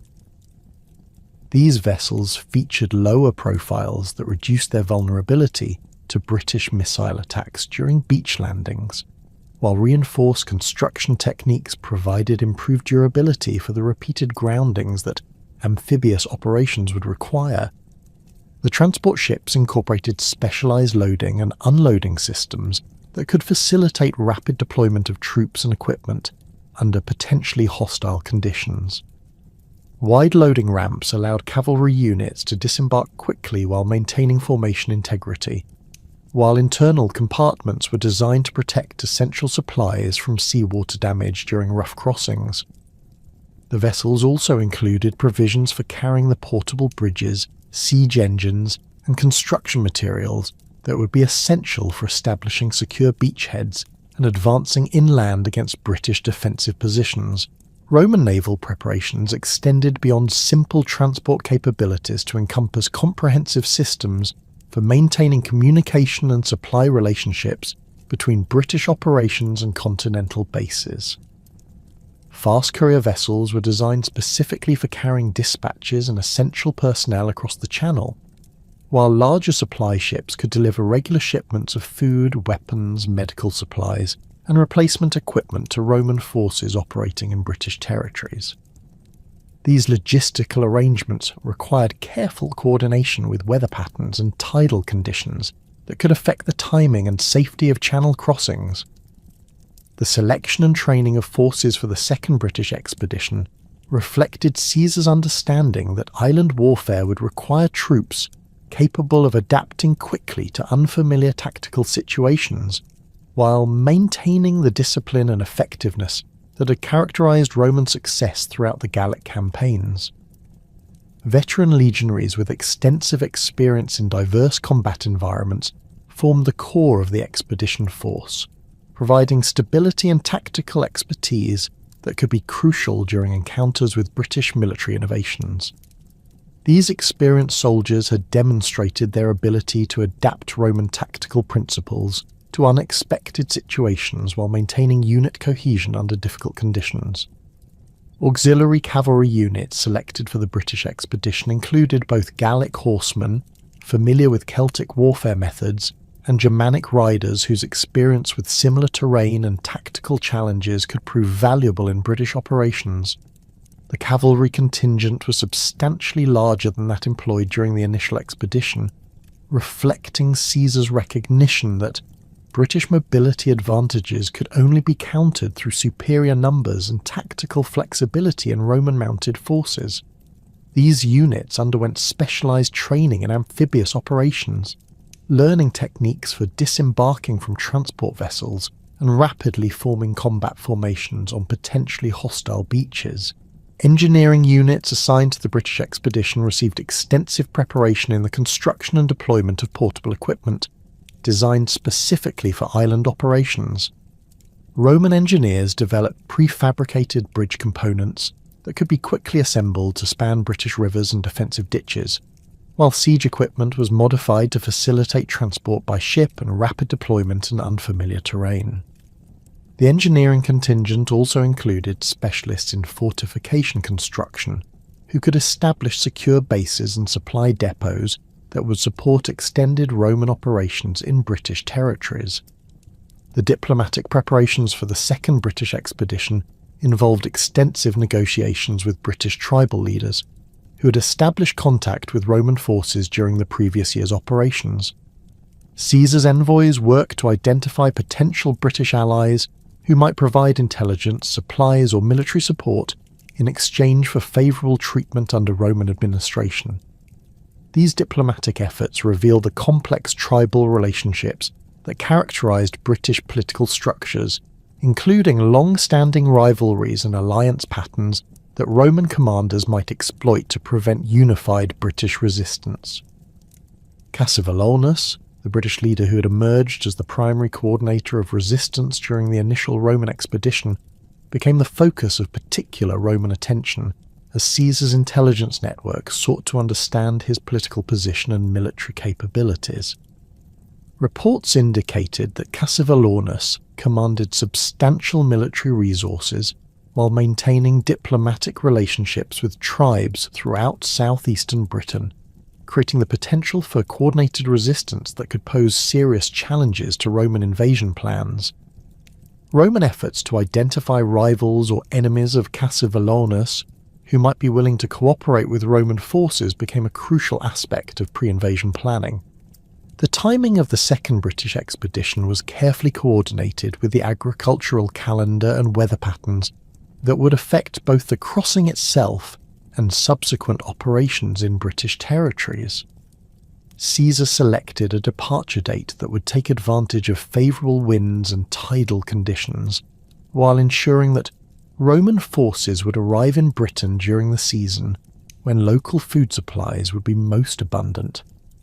The expedition's schedule also accounted for the need to complete major military operations and establish secure winter quarters before the onset of harsh weather that could isolate Roman forces from continental support. The departure of the Roman expedition force from continental ports in the early summer of 54 BC created a spectacle that demonstrated both the scale of Roman military capabilities and Caesar's commitment to extending Roman power beyond traditional geographical boundaries. The fleet of transport and escort vessels stretched across miles of coastal waters, carrying not only the soldiers and equipment necessary for military operations, but also the administrative personnel, craftsmen and specialists who would be required to establish Roman governmental structures in conquered British territories. The Channel crossing proceeded more smoothly than the previous year's operation, benefiting from improved ship designs, better weather forecasting, and the experience gained during earlier naval operations in Atlantic waters. Roman naval commanders had developed more sophisticated understanding of tidal patterns and wind conditions that affected channel navigation, while improved coordination between transport vessels reduced the confusion and delays that had characterized the initial British expedition. The successful crossing demonstrated Roman ability to project substantial military forces across significant water barriers, establishing a precedent for future amphibious operations.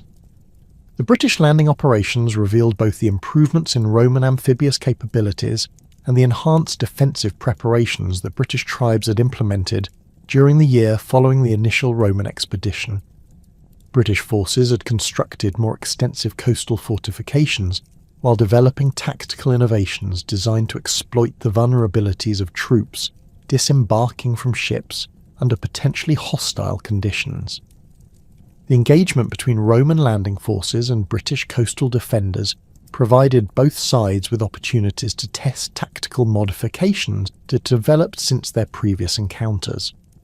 Roman tactical adaptations for British conditions included new formations specifically designed for operations against war chariots, incorporating flexible deployment patterns that could respond rapidly to the mobility advantages that British charioteers enjoyed in familiar terrain.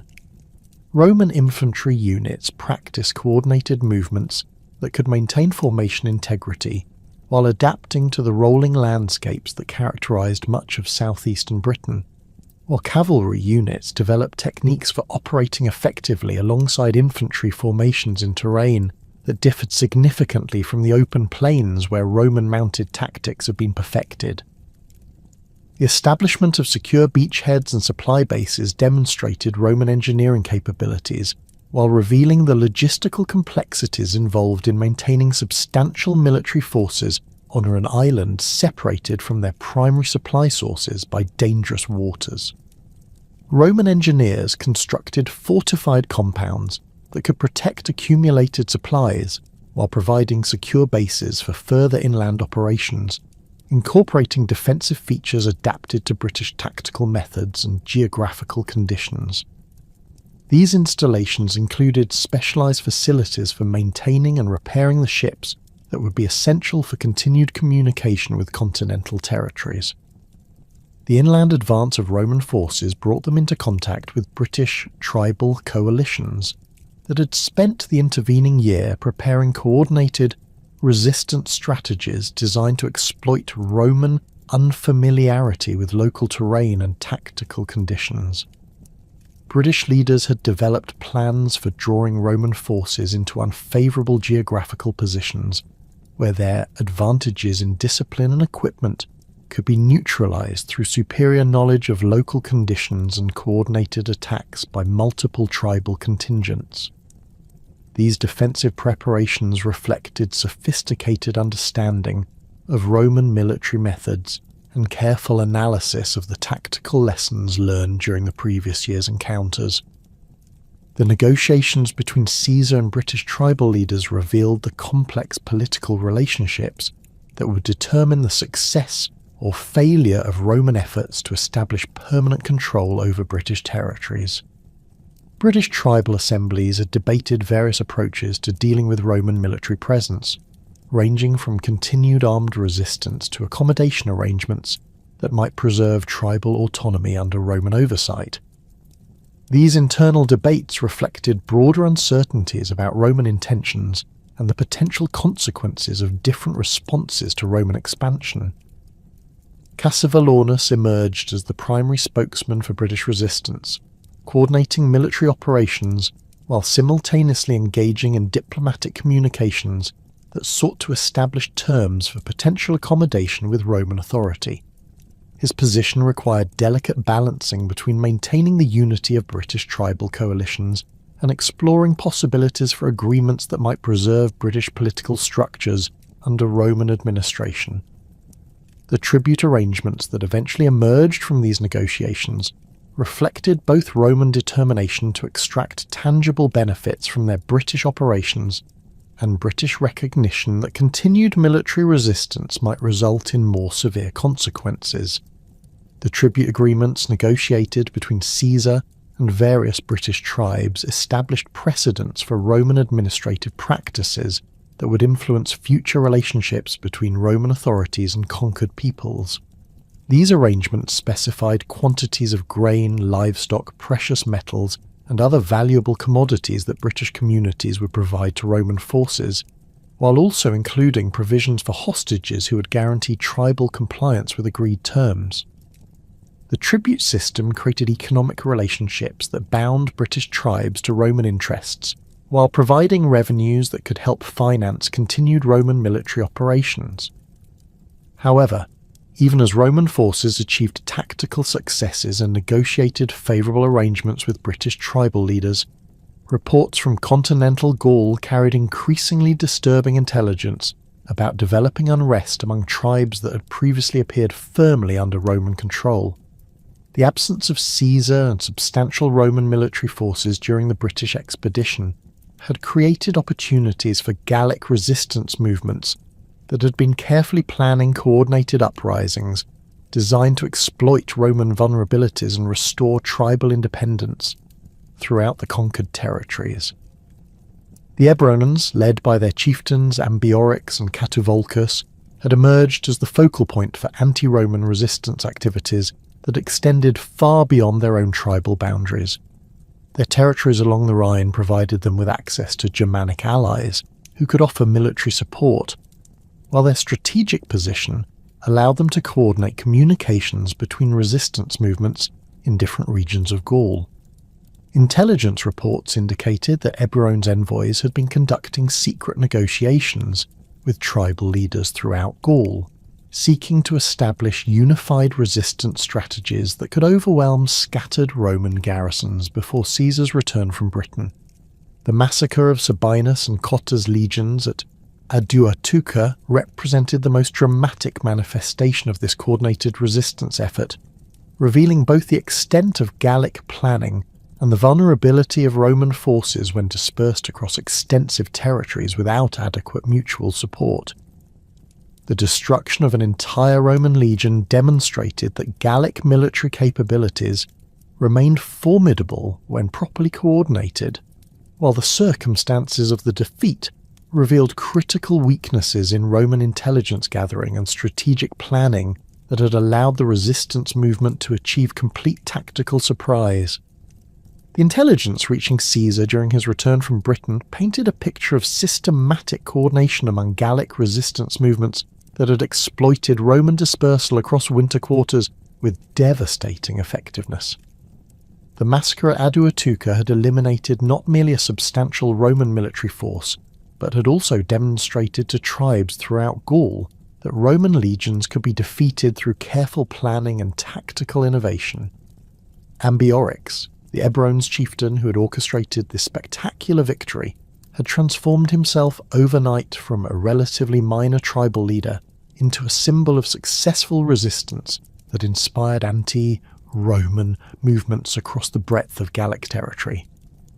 The geographical advantages that had enabled Ambiorix's initial success against Sabinus and Cotta's forces extended far beyond the specific location of Aduatuca to encompass the entire character of Eburon's territory.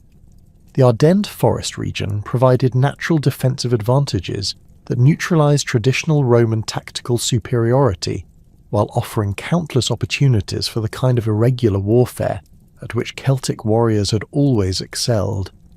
Dense woodlands broken by narrow valleys, swift-flowing streams and rocky outcroppings created terrain where Roman formations could be easily ambushed, while Eburon's fighters could disappear into familiar landscapes that had sheltered their ancestors for generations. Ambiorix demonstrated remarkable strategic acumen in his exploitation of these geographical advantages, developing tactical innovations that represented significant advances over traditional Celtic warfare methods. Rather than relying on the mass infantry charges that had characterized previous Gallic resistance efforts, Ambiorix organized his warriors into small, highly mobile units that could strike rapidly against isolated Roman detachments before melting back into the forest cover that provided both concealment and protection. These tactics required extensive coordination between multiple groups operating across wide geographical areas, demanding communication systems and command structures that reflected sophisticated military organization. The Eberron's resistance network extended far beyond the boundaries of their tribal territory to encompass alliance relationships with neighbouring communities that had their own grievances against Roman administration. Germanic tribes beyond the Rhine provided both warriors and material support, viewing Eburone's resistance as an opportunity to weaken Roman frontier defences while potentially recovering territories lost during earlier conflicts with Roman forces. These cross-Rhine connections gave Ambiorix access to military resources that substantially exceeded what his own tribe could provide, while also offering secure bases where Eburone's fighters could retreat when Roman pressure became too intense. The tactical innovations developed by Ambiorix's forces represented fundamental adaptations to the realities of fighting Roman legions in forested terrain where traditional Celtic advantages in individual combat skills could be maximized while Roman superiority in discipline formation fighting was minimized. Eburone's warriors learned to exploit natural features like fallen trees, rocky outcroppings, and stream beds that could provide cover while allowing them to deliver missile attacks against Roman formations that were constrained by narrow forest paths and limited visibility. These ambush tactics required precise timing and coordination, as premature attacks could allow Roman forces to deploy effectively, while delayed strikes might miss opportunities to catch enemies in vulnerable positions. The forest warfare techniques employed by Eburone's fighters included sophisticated use of natural materials for constructing temporary fortifications and obstacles that could channel Roman movements into predetermined killing zones. Fallen logs were arranged to create barriers that forced Roman formations to bunch together while climbing over or around obstacles, creating dense target concentrations for Eburone's spears and arrows. Concealed pits containing sharpened stakes were positioned along likely Roman approach routes, creating hazards that could disable soldiers while spreading fear among units advancing through unfamiliar terrain where any step might trigger hidden dangers. Caesar's initial response to the Eburones' uprising revealed his recognition that conventional Roman tactical approaches would prove inadequate against an enemy that refused to engage in traditional battlefield confrontations. The proconsul assembled forces specifically adapted for forest operations, including increased numbers of auxiliary troops familiar with irregular warfare methods and specialized equipment designed for combat in heavily wooded terrain. Roman engineers developed portable bridges and road-building equipment that could facilitate movement through areas where existing paths were inadequate for large military formations, while also creating tools for clearing forest obstacles that might impede Roman advances. The systematic devastation of Eburone's territory represented Caesar's adaptation of traditional Roman siege warfare principles to the challenges of combating an enemy that could not be brought to decisive battle through conventional means. Roman forces began implementing scorched earth tactics designed to deny Eburone's fighters the resources necessary for continued resistance, while forcing the civilian population to choose between submission and starvation. These operations targeted agricultural stores, livestock herds, and settlements that provided the economic foundation for Eburone's military activities, creating conditions where continued resistance would become increasingly difficult to sustain.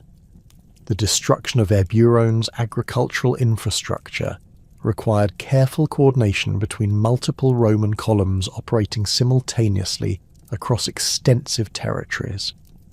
Roman forces systematically burned granaries, destroyed stored grain supplies, and slaughtered livestock that could not be transported to Roman camps, creating food shortages that would affect not only Eburone's fighters, but also the civilian population that supported their resistance activities.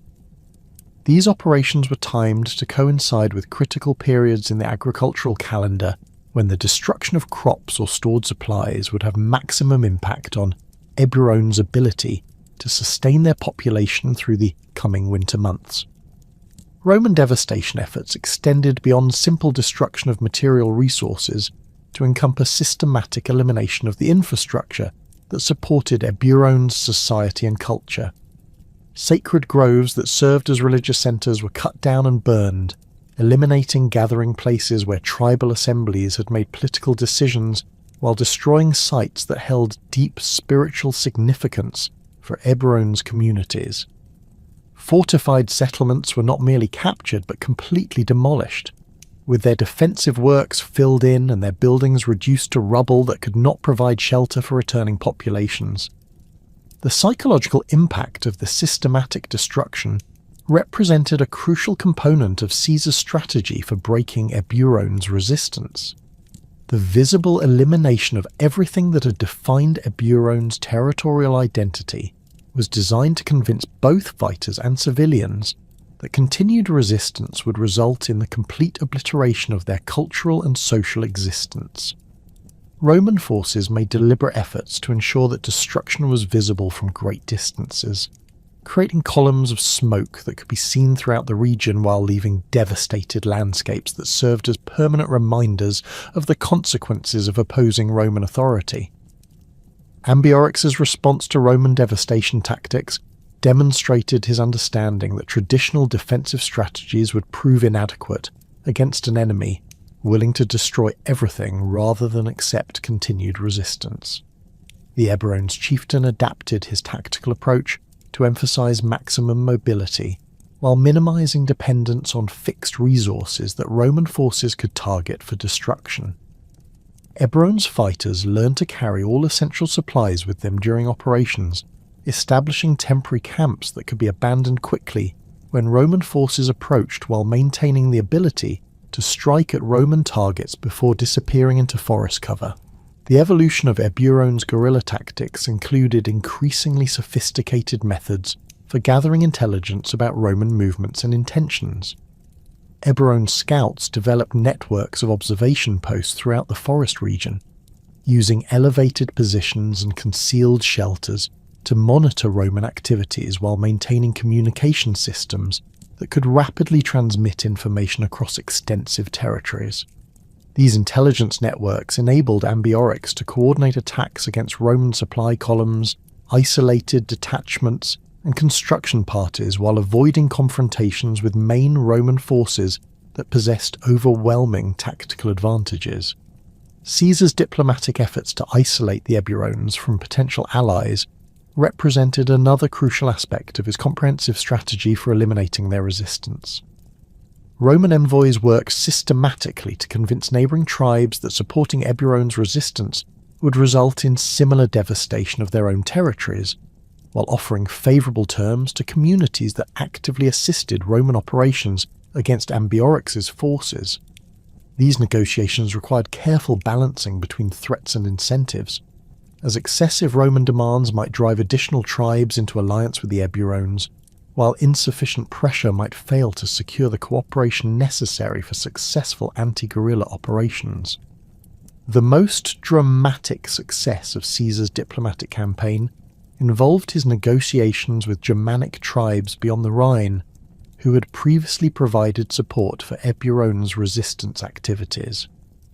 Roman diplomatic missions crossed the great river to offer Germanic leaders opportunities to participate in the destruction of Eburone's territory, while claiming substantial portions of the devastated lands for their own settlement purposes. These arrangements transformed traditional Germanic allies of the Eburones into active participants in Roman military operations, providing additional manpower while eliminating crucial sources of external support for continued Eburones resistance. Germanic participation in anti-Eburones operations brought thousands of experienced warriors into Roman service, while providing Caesar with allies who understood forest warfare techniques and possessed intimate knowledge of the terrain where Eburones fighters had been operating.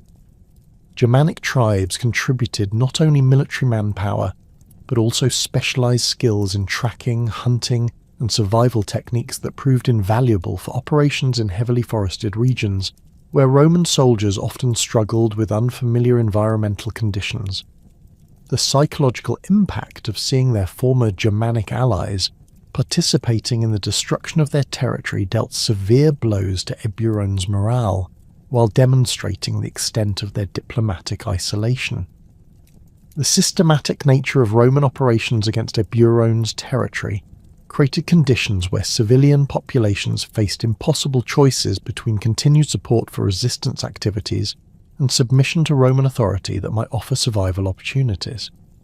Roman forces deliberately targeted areas where non-combatant populations had sought refuge, making clear that neutrality would not be recognised, and that all Eburones' communities would face destruction unless they actively opposed Ambiorix's resistance efforts. These tactics created internal pressures within Eburones' society, as families and communities debated whether continued resistance justified the risks of complete annihilation. The effectiveness of Roman pressure tactics became apparent as increasing numbers of Eburones' fighters began deserting Ambiorix's forces to seek individual accommodation with Roman authorities. The constant threat of attack, combined with the destruction of their homes and the elimination of food supplies, created conditions where continued resistance required enormous personal sacrifices that many warriors found increasingly difficult to justify. Roman commanders offered amnesty terms to individual deserters, while making clear that such opportunities would not remain available indefinitely, creating additional incentives for Eburones' fighters to abandon their resistance activities. Ambiorix's efforts to maintain unity among his remaining followers required increasingly desperate measures as Roman pressure intensified and Germanic allies joined the systematic devastation of Eburones' territory. The chieftain was forced to resort to harsh disciplinary measures against warriors who showed signs of wavering loyalty, while simultaneously attempting to maintain morale through promises of eventual victory that became less credible as Roman control over the region continued to expand. The challenges of maintaining effective resistance under such conditions revealed both the strengths and limitations of the guerrilla warfare methods that had initially proven so successful against Roman forces. The gradual contraction of areas where Eburones' fighters could operate safely reflected the cumulative impact of sustained Roman pressure, combined with the participation of Germanic allies who possessed comparable knowledge of forest terrain and irregular warfare techniques. Roman forces established networks of fortified positions that controlled key river crossings, mountain passes, and forest paths, creating barriers that restricted Eburones' movement while providing secure bases for continued operations against remaining resistant strongholds. These fortifications were positioned to support each other through coordinated defensive arrangements, while serving as launching points for offensive operations that could respond rapidly to intelligence about Eburones' activities. The adaptation of Roman military doctrine to forest warfare conditions represented one of the most significant tactical innovations of Caesar's entire Gallic campaign, demonstrating Roman ability to modify traditional approaches when confronted with enemies who refused to fight according to conventional patterns. Roman soldiers learned to operate effectively in small units that could navigate forest terrain while maintaining communication with supporting forces, developing skills in individual combat and survival techniques that complemented their traditional advantages in disciplined formation fighting. These adaptations required extensive training and equipment modifications that reflected Roman commitment to achieving decisive victory regardless of the tactical challenges involved. The systematic destruction of Eburones' territory and the relentless pursuit of Ambiorix through the Ardennes had demonstrated Roman capabilities in irregular warfare, yet these victories masked a fundamental transformation occurring throughout Gaul during the winter of 52 BC. While Caesar's legions methodically eliminated pockets of resistance and Germanic allies claimed devastated Eburones' lands for settlement, a new form of opposition was crystallizing around a young Arverni nobleman whose vision extended far beyond the localized rebellions that had characterized previous Gallic resistance efforts. Vercingetorix, son of Celtillus, who had once aspired to restore Arverni kingship before his execution by tribal rivals, had spent years analyzing Roman military methods and political strategies while developing revolutionary concepts for coordinating Gallic resistance on an unprecedented scale. The emergence of Vercingetorix as a unifying figure represented a dramatic departure from traditional patterns of Gallic leadership that had historically emphasized tribal autonomy and personal charisma over broader strategic coordination. Unlike previous resistance leaders who had operated primarily within their own territorial boundaries while seeking limited alliances with neighbouring communities, Vercingetorix possessed both the aristocratic connections and intellectual capabilities necessary to envision truly unified Gallic opposition to Roman expansion. His noble lineage provided him with access to aristocratic networks throughout central and western Gaul, while his education in Roman political methods had given him sophisticated understanding of the organisational principles that would be required to coordinate resistance efforts across multiple tribal territories. The political climate that enabled Vercingetorix's rise reflected growing recognition among Gallic elites that piecemeal resistance efforts had consistently failed to achieve meaningful results against Roman military and administrative capabilities. The destruction of the Helvetii, the defeat of Ariovistus, the fragmentation of the Belgae Confederation, and the systematic elimination of the Eburones had demonstrated that individual tribal resistance, regardless of its tactical sophistication, could not overcome Roman advantages in resources, organisation and strategic planning. These failures had created conditions where Gallic leaders were increasingly receptive to alternative approaches that might offer better prospects for preserving tribal independence and cultural autonomy. Vercingetorix's analysis of Roman vulnerabilities revealed several critical weaknesses that coordinated Gallic resistance might exploit. Roman forces remained dispersed across extensive territories in winter quarters that were often isolated from mutual support, creating opportunities for simultaneous attacks that could overwhelm individual garrisons before reinforcements could arrive. Roman supply lines stretched across hundreds of miles of potentially hostile territory, requiring constant protection while remaining vulnerable to coordinated attacks by forces familiar with local terrain and conditions. Most importantly, Roman political unity depended upon continued military success and the regular delivery of plunder and tribute that financed Caesar's political ambitions in Rome, creating pressure points that sustained Gallic resistance might exploit to undermine Roman commitment to continued conquest. The strategic revolution implemented by Vercingetorix began with his recognition that traditional Celtic warfare methods, despite their effectiveness in individual combat situations, were fundamentally inadequate for confronting Roman tactical advantages in discipline formation fighting. Rather than attempting to match Roman capabilities in conventional battlefield engagements, Vercingetorix developed comprehensive strategies based on avoiding pitched battles while systematically degrading Roman operational capabilities through coordinated attacks on supply lines, isolated detachments, and administrative infrastructure. These tactics required unprecedented levels of coordination between tribal forces that had historically maintained fierce independence, demanding new forms of military organisation and command structures that transcended traditional territorial boundaries. The scorched earth policies advocated by Vercingetorix represented perhaps the most psychologically difficult aspect of his resistance strategy, requiring Gallic communities to destroy their own agricultural resources and settlements rather than allow them to support Roman military operations. This approach demanded enormous sacrifices from civilian populations who would be forced to abandon their homes and livelihoods, while trusting that coordinated resistance efforts would eventually restore their territories under Gallic rather than Roman control.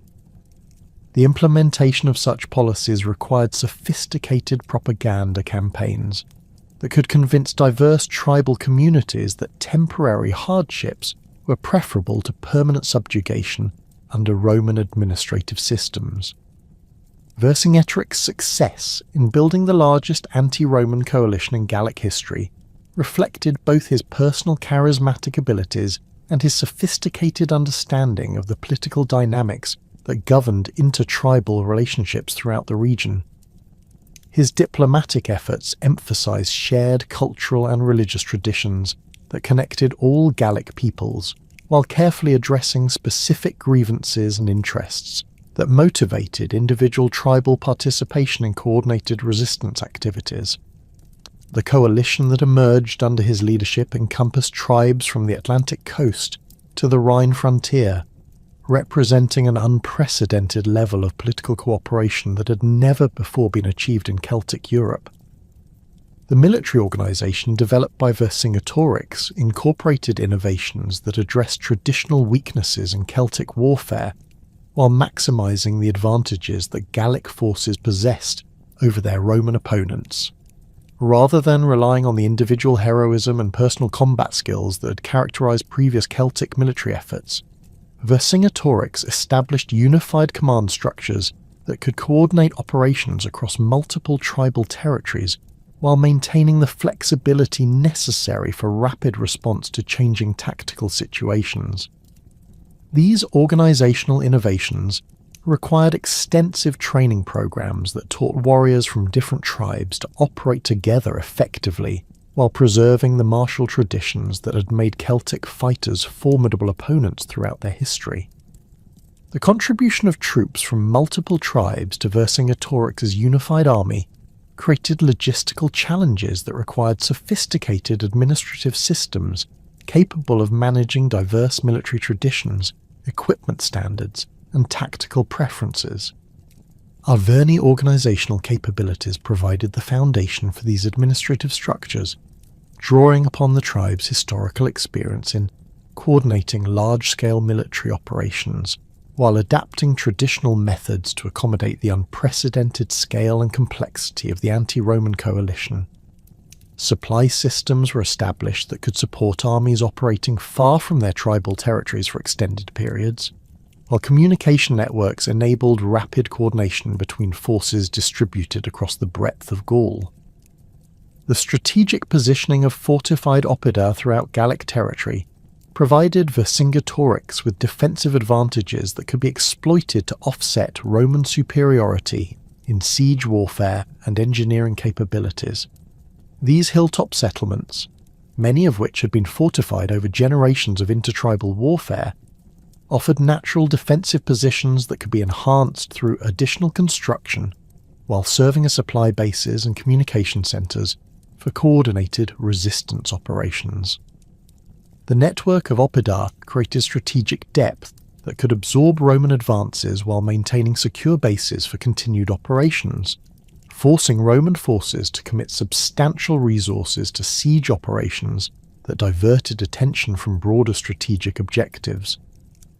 Caesar's initial intelligence about the developing resistance movement came through his network of Gallic informants and allied tribal leaders who had maintained their relationships with Roman authorities despite growing pressure from anti-Roman factions within their own communities.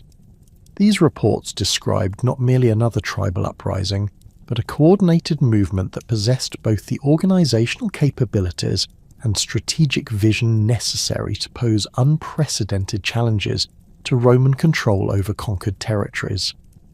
The scale of coordination described in these intelligence reports exceeded anything Roman authorities had previously encountered in Gaul, suggesting that traditional Roman responses might prove inadequate against such sophisticated opposition.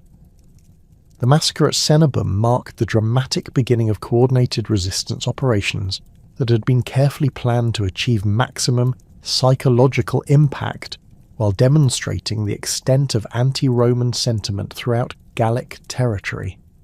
The systematic elimination of Roman merchants, administrators and settlers in this important commercial centre sent unmistakable messages to both Roman authorities and potential Gallic supporters that neutrality would no longer be tolerated and that the resistance movement possessed both the organisational capabilities and ruthless determination necessary to challenge Roman control directly.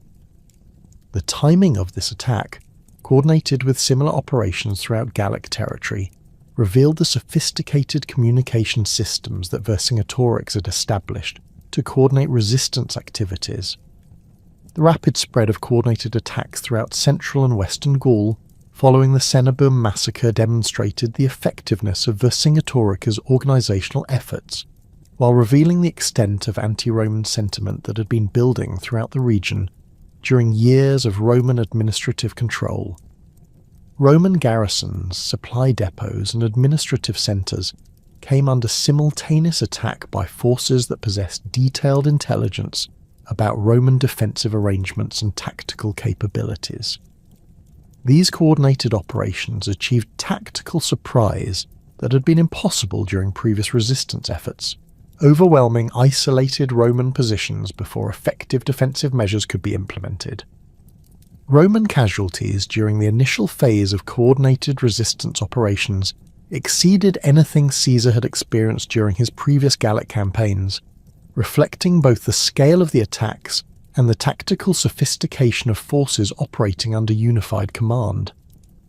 The loss of administrative personnel, supply stockpiles and communication facilities created immediate operational difficulties for Roman forces, while demonstrating to Gallic communities throughout the region that Roman control was neither permanent nor invulnerable.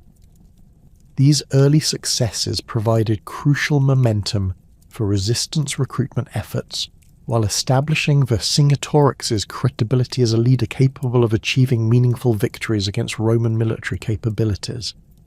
Caesar's response to the coordinated uprising required fundamental modifications to Roman strategic approaches that had been developed for dealing with individual tribal resistance movements. The scale and coordination of Gallic opposition demanded concentration of Roman forces that had previously been dispersed across extensive territories, creating vulnerabilities in areas that would be temporarily abandoned, while potentially allowing Gallic forces to achieve local superiority in regions where Roman concentration was incomplete. These strategic adjustments required careful balancing between immediate tactical necessities and longer-term requirements for maintaining Roman control over conquered territories. The Siege of Avaricum emerged as the first major test of Roman capabilities against Vercingetorix's coordinated resistance, providing both sides with opportunities to evaluate their respective tactical innovations under conditions of sustained combat. The Bituriges stronghold occupied a naturally defensible position that had been enhanced through generations of fortification efforts, creating defensive advantages that Roman siege techniques would need to overcome, while Gallic forces tested their abilities to coordinate relief operations with garrison defenders. The strategic importance of Avaricum extended beyond simple territorial control to encompass its role as a major supply centre and communication hub that connected resistance operations throughout central Gaul. Roman siege operations at Avaricum demonstrated Caesar's engineering expertise, while revealing the tactical challenges posed by coordinated Gallic resistance that could threaten siege works from multiple directions simultaneously. Roman engineers constructed elaborate circumvallation systems that protected siege operations from external attack while maintaining pressure on the fortress garrison, employing construction techniques that had been refined through years of siege warfare in diverse geographical and tactical environments. The scale of these engineering works exceeded previous Roman siege operations in Gaul, reflecting both the strategic importance of the target and the enhanced capabilities of Gallic resistance forces. The construction of Roman siege works at Avaricum required enormous quantities of timber, earth, and stone that had to be gathered from surrounding territories, while Roman forces maintained constant vigilance against Gallic attacks designed to disrupt construction activities. Roman soldiers worked in shifts that combined construction duties with military preparedness, developing techniques for rapid transition between engineering tasks and combat readiness when Gallic forces appeared to threaten siege operations. These dual responsibilities created additional strain on Roman forces while demonstrating the adaptability that had characterized Roman military effectiveness throughout the Gallic campaigns. Gallic defensive preparations at Avaricum incorporated innovations designed specifically to counter Roman siege techniques while maximizing the advantages provided by the fortress's natural defensive position. Bituriges engineers modified traditional Celtic fortification methods to include features that could resist Roman battering rams, siege towers, and undermining operations, while creating internal defensive positions that could maintain resistance even after outer walls had been breached. These defensive innovations reflected sophisticated understanding of Roman siege methods, while demonstrating Gallic engineering capabilities that had been enhanced through years of observing Roman construction techniques. The coordination between Avaricum's garrison and external Gallic forces under Vercingetorix's command created tactical challenges for Roman siege operations that exceeded anything Caesar had previously encountered during his Gallic campaigns. Gallic relief forces could threaten Roman siege lines, while garrison defenders launched coordinated attacks from within the fortress, creating simultaneous pressures that tested Roman abilities to maintain siege effectiveness while defending against external threats. These coordinated operations required sophisticated communication systems between garrison and relief forces, while demanding tactical flexibility that could respond rapidly to changing battlefield conditions. The brutal urban combat that characterized the final phase of the Avaricum siege revealed the psychological and tactical intensity that would characterize the broader conflict between Roman forces and Vercingetorix's coordinated resistance. Roman soldiers fought house to house through narrow streets, while Bituriges defenders used their intimate knowledge of the settlement's layout to create ambush positions and defensive strongpoints that maximize casualties among attacking forces. The confined urban environment negated many traditional Roman tactical advantages, while creating conditions where individual combat skills and personal courage became decisive factors in determining local outcomes. The massacre of Avaricum's population, following the fortress's capture, represented Caesar's deliberate decision to use extreme measures for discouraging continued resistance, while demonstrating the consequences that communities could expect if they supported Vercingetorix's rebellion. Roman soldiers systematically eliminated civilian populations that had supported the garrison's resistance, creating scenes of destruction that were intended to serve as warnings to other Gallic communities considering participation in coordinated resistance activities. The psychological impact of this massacre extended far beyond Avaricum itself, influencing decisions by tribal leaders throughout Gaul regarding their participation in continued resistance efforts. The strategic consequences of the Avaricum siege had barely crystallized when Caesar received intelligence that would fundamentally alter his understanding of Vercingetorix's tactical evolution and the scope of resistance coordination throughout central Gaul. While Roman engineers dismantled the siege works that had enabled their brutal victory, and Roman administrators began organizing the systematic exploitation of Bituriges territory, reports arrived describing massive troop concentrations around Gergovia, the principal stronghold of the Arverni tribe and Vercingetorix's ancestral seat of power.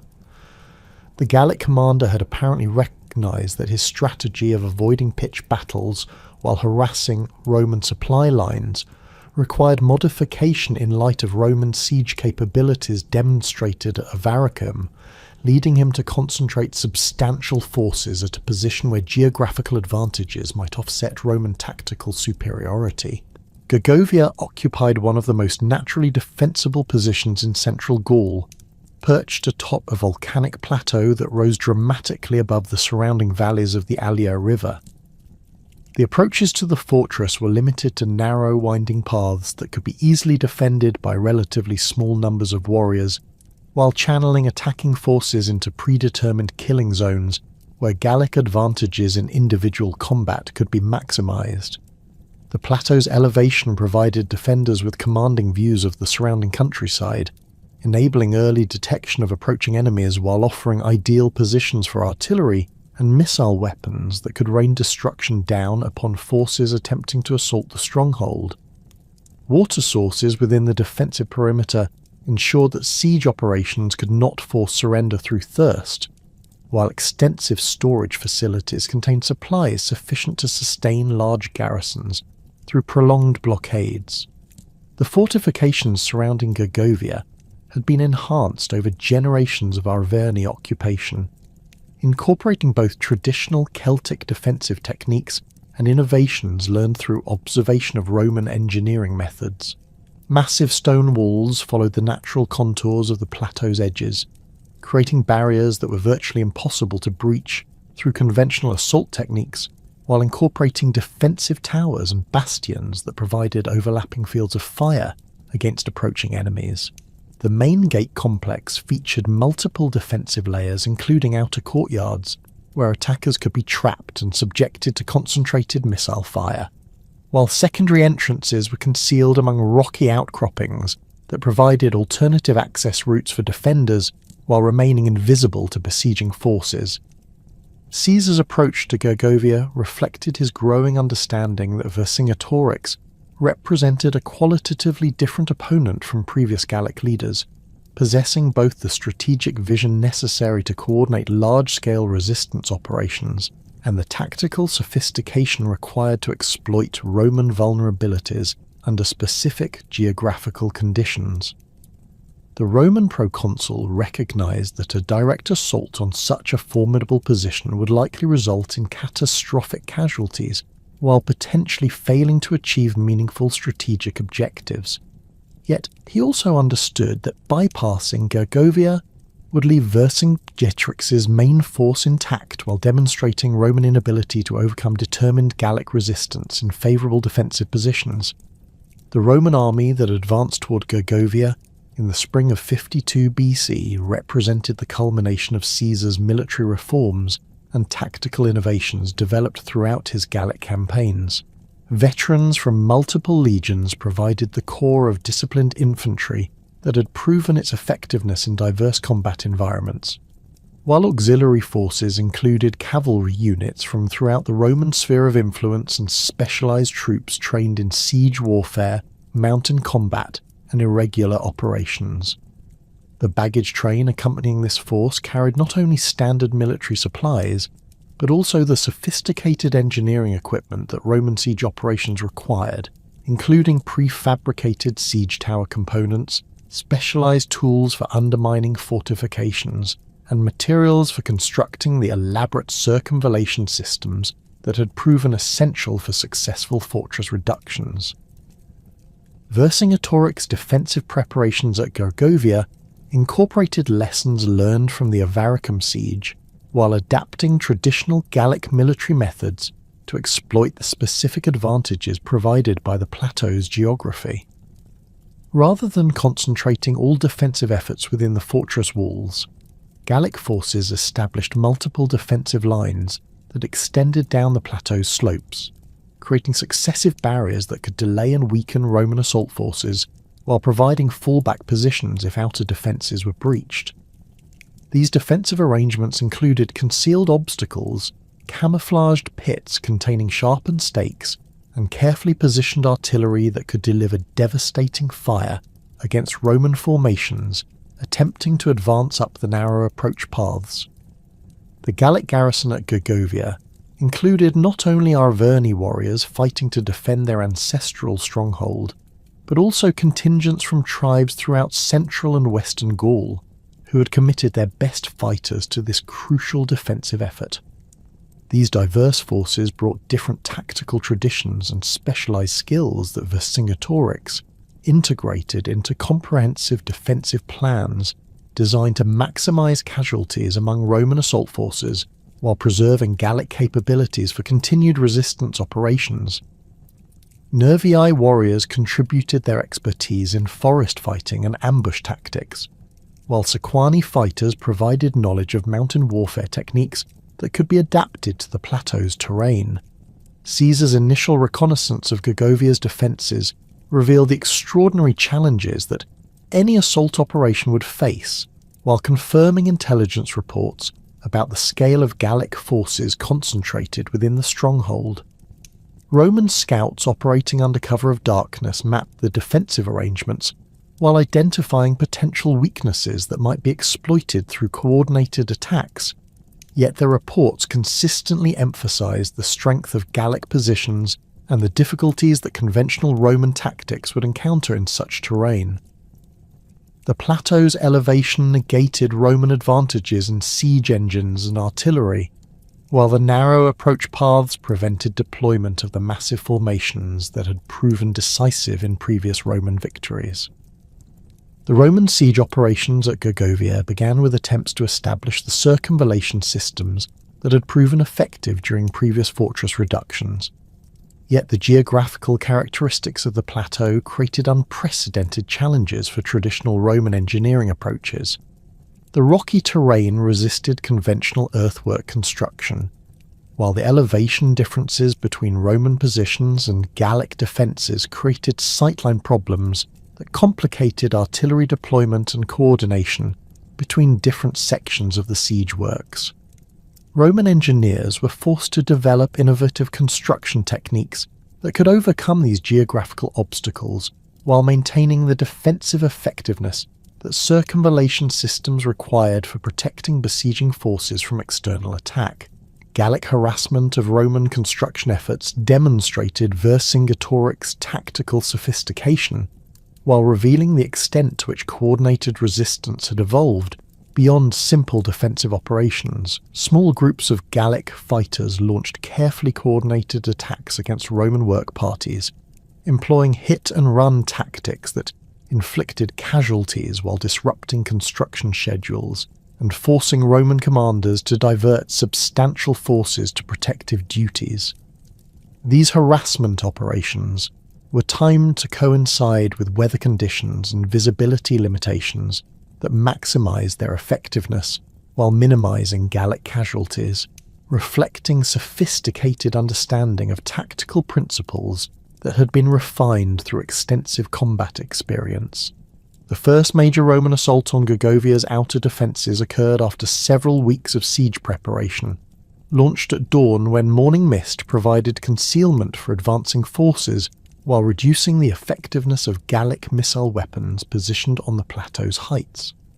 Roman legionaries advanced in carefully coordinated formations designed to maximise their advantages in disciplined fighting while minimising exposure to Gallic artillery and archery fire, employing shield formations and tactical movements that had been adapted specifically for assault operations in mountainous terrain. The attacking forces included specialised assault troops equipped with scaling ladders, siege hooks, and other equipment necessary for overcoming fortified positions, while supporting units provided covering fire and prepared to exploit any breaches that assault forces might create.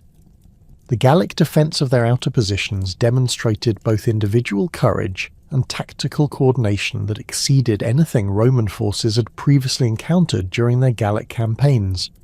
Arverni warriors fought with desperate determination to protect their ancestral stronghold, while contingents from allied tribes provided mutual support that prevented Roman forces from achieving local breakthroughs that might have led to broader tactical success.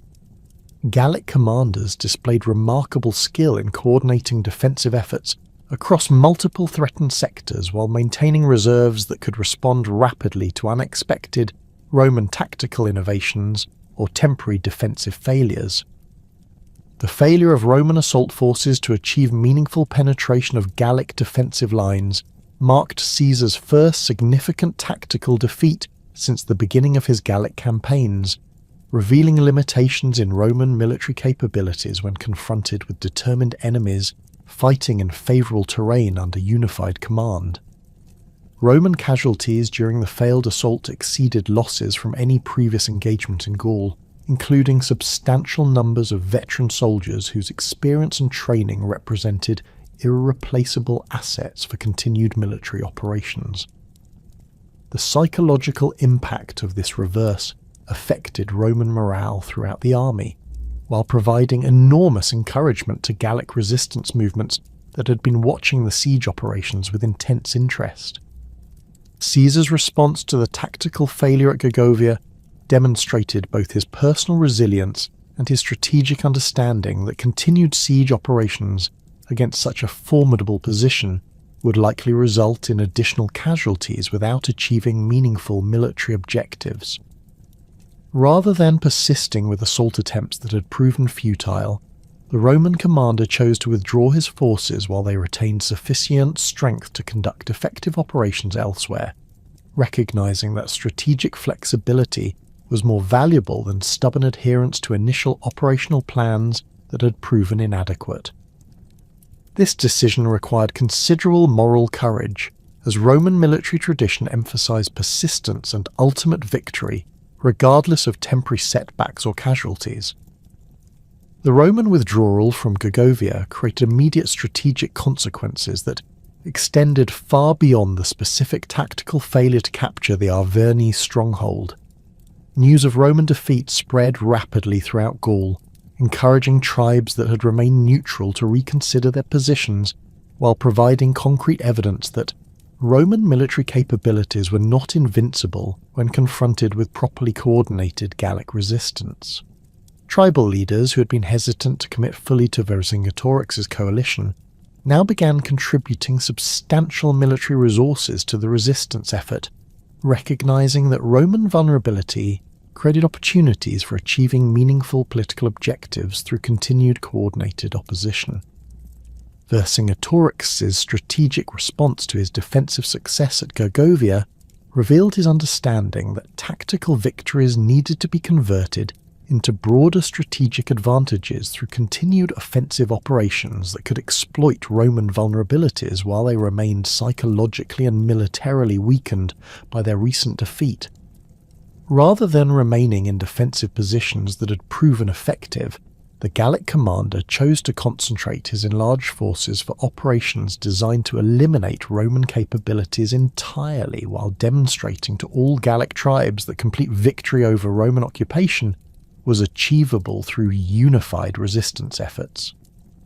The concentration of Gallic forces at Alesia represented Vercingetorix's most ambitious strategic gamble, bringing together the largest Celtic army ever assembled while occupying a position that offered both defensive advantages and opportunities for coordinated offensive operations against Roman forces that would be compelled to respond to such a massive threat.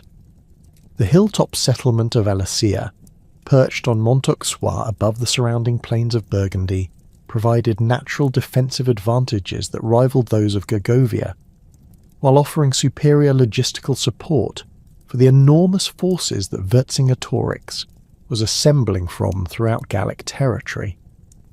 The strategic position commanded crucial routes through central Gaul while providing secure communications with tribal territories that continued to supply warriors and resources for the resistance effort. Caesar's decision to pursue Vercingetorix to Alesia reflected his recognition that the Gallic commander's growing strength posed existential threats to Roman control throughout Gaul that could not be addressed through defensive measures or limited offensive operations. The Roman proconsul understood that failure to engage and defeat the concentrated Gallic forces would likely result in coordinated attacks against scattered Roman positions that could overwhelm individual garrisons, while demonstrating Roman inability to protect their allies and administrative infrastructure. The strategic stakes of the confrontation at Alesia encompassed not merely tactical victory or defeat, but the fundamental question of whether Roman authority could be maintained in Gaul against determined coordinated resistance. The Roman approach to Alesia revealed Caesar's evolution as a military commander, incorporating lessons learned from the Gergovia failure, while adapting traditional Roman siege techniques to address the specific challenges posed by Vercingetorix's defensive preparations and the unprecedented scale of Gallic forces concentrated within the stronghold. Rather than attempting direct assault operations that had proven futile against similar positions, Caesar chose to implement comprehensive blockade strategies designed to force Gallic surrender through starvation, while protecting Roman forces from the coordinated attacks that had characterized previous Gallic defensive efforts. The construction of the double circumvallation at Alesia represented the masterpiece of Roman military engineering, creating defensive systems that simultaneously contained the Gallic forces within the hilltop stronghold while protecting Roman siege forces from external attack by relief armies that Vercingetorix's diplomatic efforts were assembling throughout Gaul. The inner wall, stretching for over 10 miles around the base of Mont Auxois, incorporated sophisticated defensive features including multiple lines of obstacles, carefully positioned artillery emplacements, and internal communication systems that enabled rapid coordination between different sectors of the siege works. The engineering challenges involved in constructing these fortifications across varied terrain while under constant threat of Gallic attack required innovative solutions that pushed Roman construction capabilities to their limits. The outer wall of the Alesia circumvallation extended for 13 miles across the surrounding countryside, creating a protective barrier that could defend Roman siege forces from the massive relief army that tribal contingents throughout Gaul were assembling in response to Vercingetorix's appeals for coordinated support. This outer fortification incorporated lessons learned from previous siege operations while addressing the specific threat posed by external forces that might possess numerical superiority over Roman defensive capabilities. The construction required enormous quantities of timber, stone, and earth that had to be gathered and transported while Roman forces maintained constant vigilance against Gallic attempts to disrupt the engineering work. The defensive obstacles incorporated into both circumvallation lines demonstrated Roman engineering sophistication, while revealing the extent to which Caesar had analysed Gallic tactical methods and developed countermeasures specifically designed to neutralise their advantages in individual combat and irregular warfare. Concealed pits containing sharpened stakes were positioned to channel attacking forces into predetermined killing zones, while carefully arranged obstacles created barriers that would disrupt Gallic formations while providing Roman defenders with clear fields of fire. The complexity and scale of these defensive arrangements exceeded anything previously attempted in Roman military engineering, reflecting both the strategic importance of the Alesia operation and the formidable nature of the opposition that Roman forces expected to encounter. The three-phase battle that developed around Alesia tested every aspect of Roman military capabilities while demonstrating the tactical sophistication that Vercingetorix had achieved in coordinating large-scale resistance operations. The initial phase involved attempts by the garrison forces within Alesia to break through Roman siege lines, while simultaneously launching attacks designed to disrupt construction of the outer circumvallation, creating multiple simultaneous threats that tested Roman abilities to coordinate defensive responses across extensive fortified positions. These coordinated attacks required precise timing and communication between Gallic forces operating from different positions, revealing the organisational capabilities that Vercingetorix had developed throughout his resistance campaign. The arrival of the massive Gallic relief army marked the beginning of the second phase of the battle, creating conditions where Roman forces found themselves surrounded by enemies while maintaining defensive positions that were simultaneously under attack from internal and external forces. The relief army, reportedly numbering over 250,000 warriors from tribes throughout Gaul, represented the largest Celtic military force ever assembled, bringing together diverse tribal contingents under unified command structures that had been carefully coordinated through months of diplomatic and military preparation. The scale of this force exceeded Roman capabilities for direct confrontation in open battle, requiring defensive strategies that could exploit Roman advantages in fortification and engineering, while negating Gallic superiority in numbers and individual combat skills. Caesar's tactical response to the coordinated Gallic attacks demonstrated his evolution as a military commander, while revealing the flexibility and adaptability that had characterized Roman success throughout the Gallic campaigns. Rather than attempting to maintain static defensive positions that might be overwhelmed by sustained Gallic pressure, Roman forces employed dynamic defense strategies that could respond rapidly to changing tactical situations while maintaining the integrity of their fortified positions.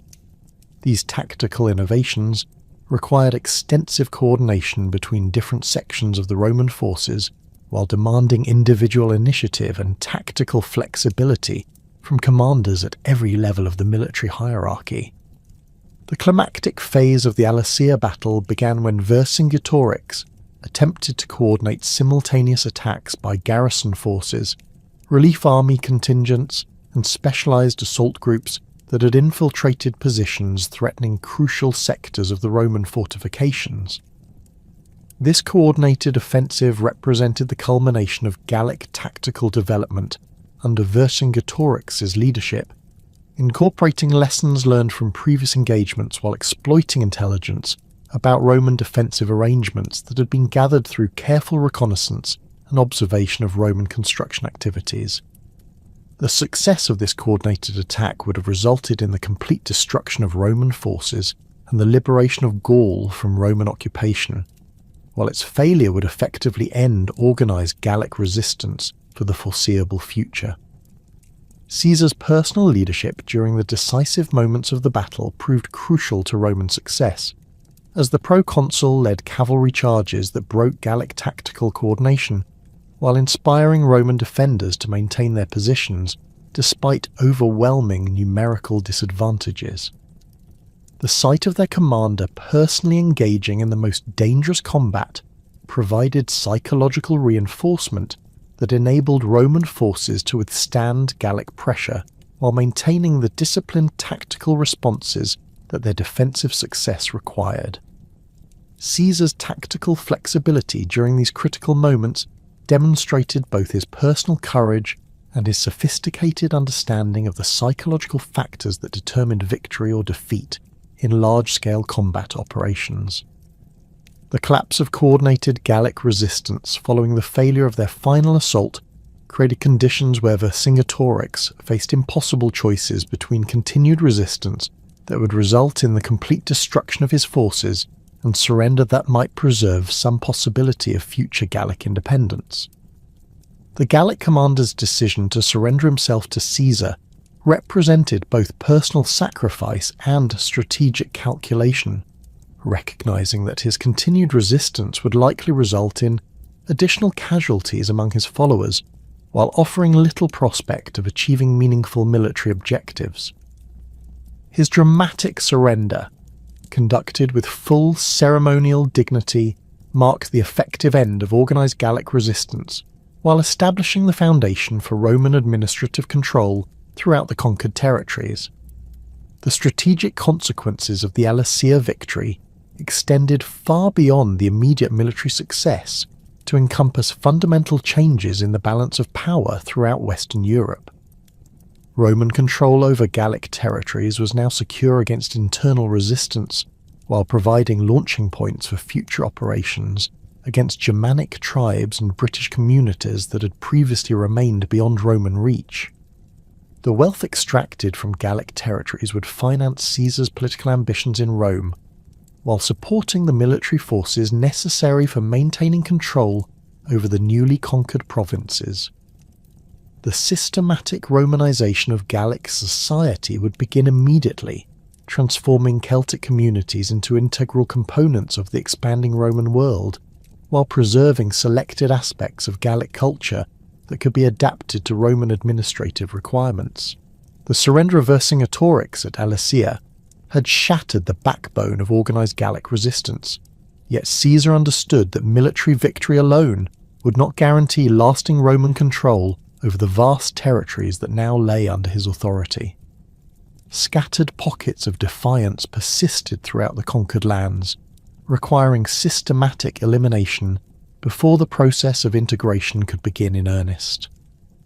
The Bellovaci, who had provided substantial contingents to Vercingetorix's relief army, retreated to their heavily forested territories in northern Gaul, where they attempted to maintain independence through guerrilla tactics reminiscent of Ambiorix's earlier resistance.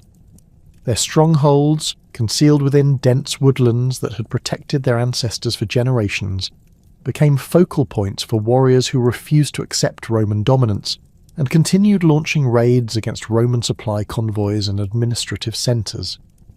Caesar's response to these lingering resistance movements demonstrated a marked shift toward increasingly harsh punitive measures that reflected both his determination to eliminate future threats and his understanding that mercy had been interpreted as weakness by those who continued to oppose Roman authority. The campaign against the Bellovaci involved systematic destruction of their forest sanctuaries, with Roman engineers employing fire and specialised cutting equipment to clear vast swaths of woodland that had previously provided concealment for guerrilla operations. Villages discovered supporting resistance fighters faced complete destruction, their populations sold into slavery while their agricultural resources were redistributed to communities that had demonstrated loyalty to Roman administration.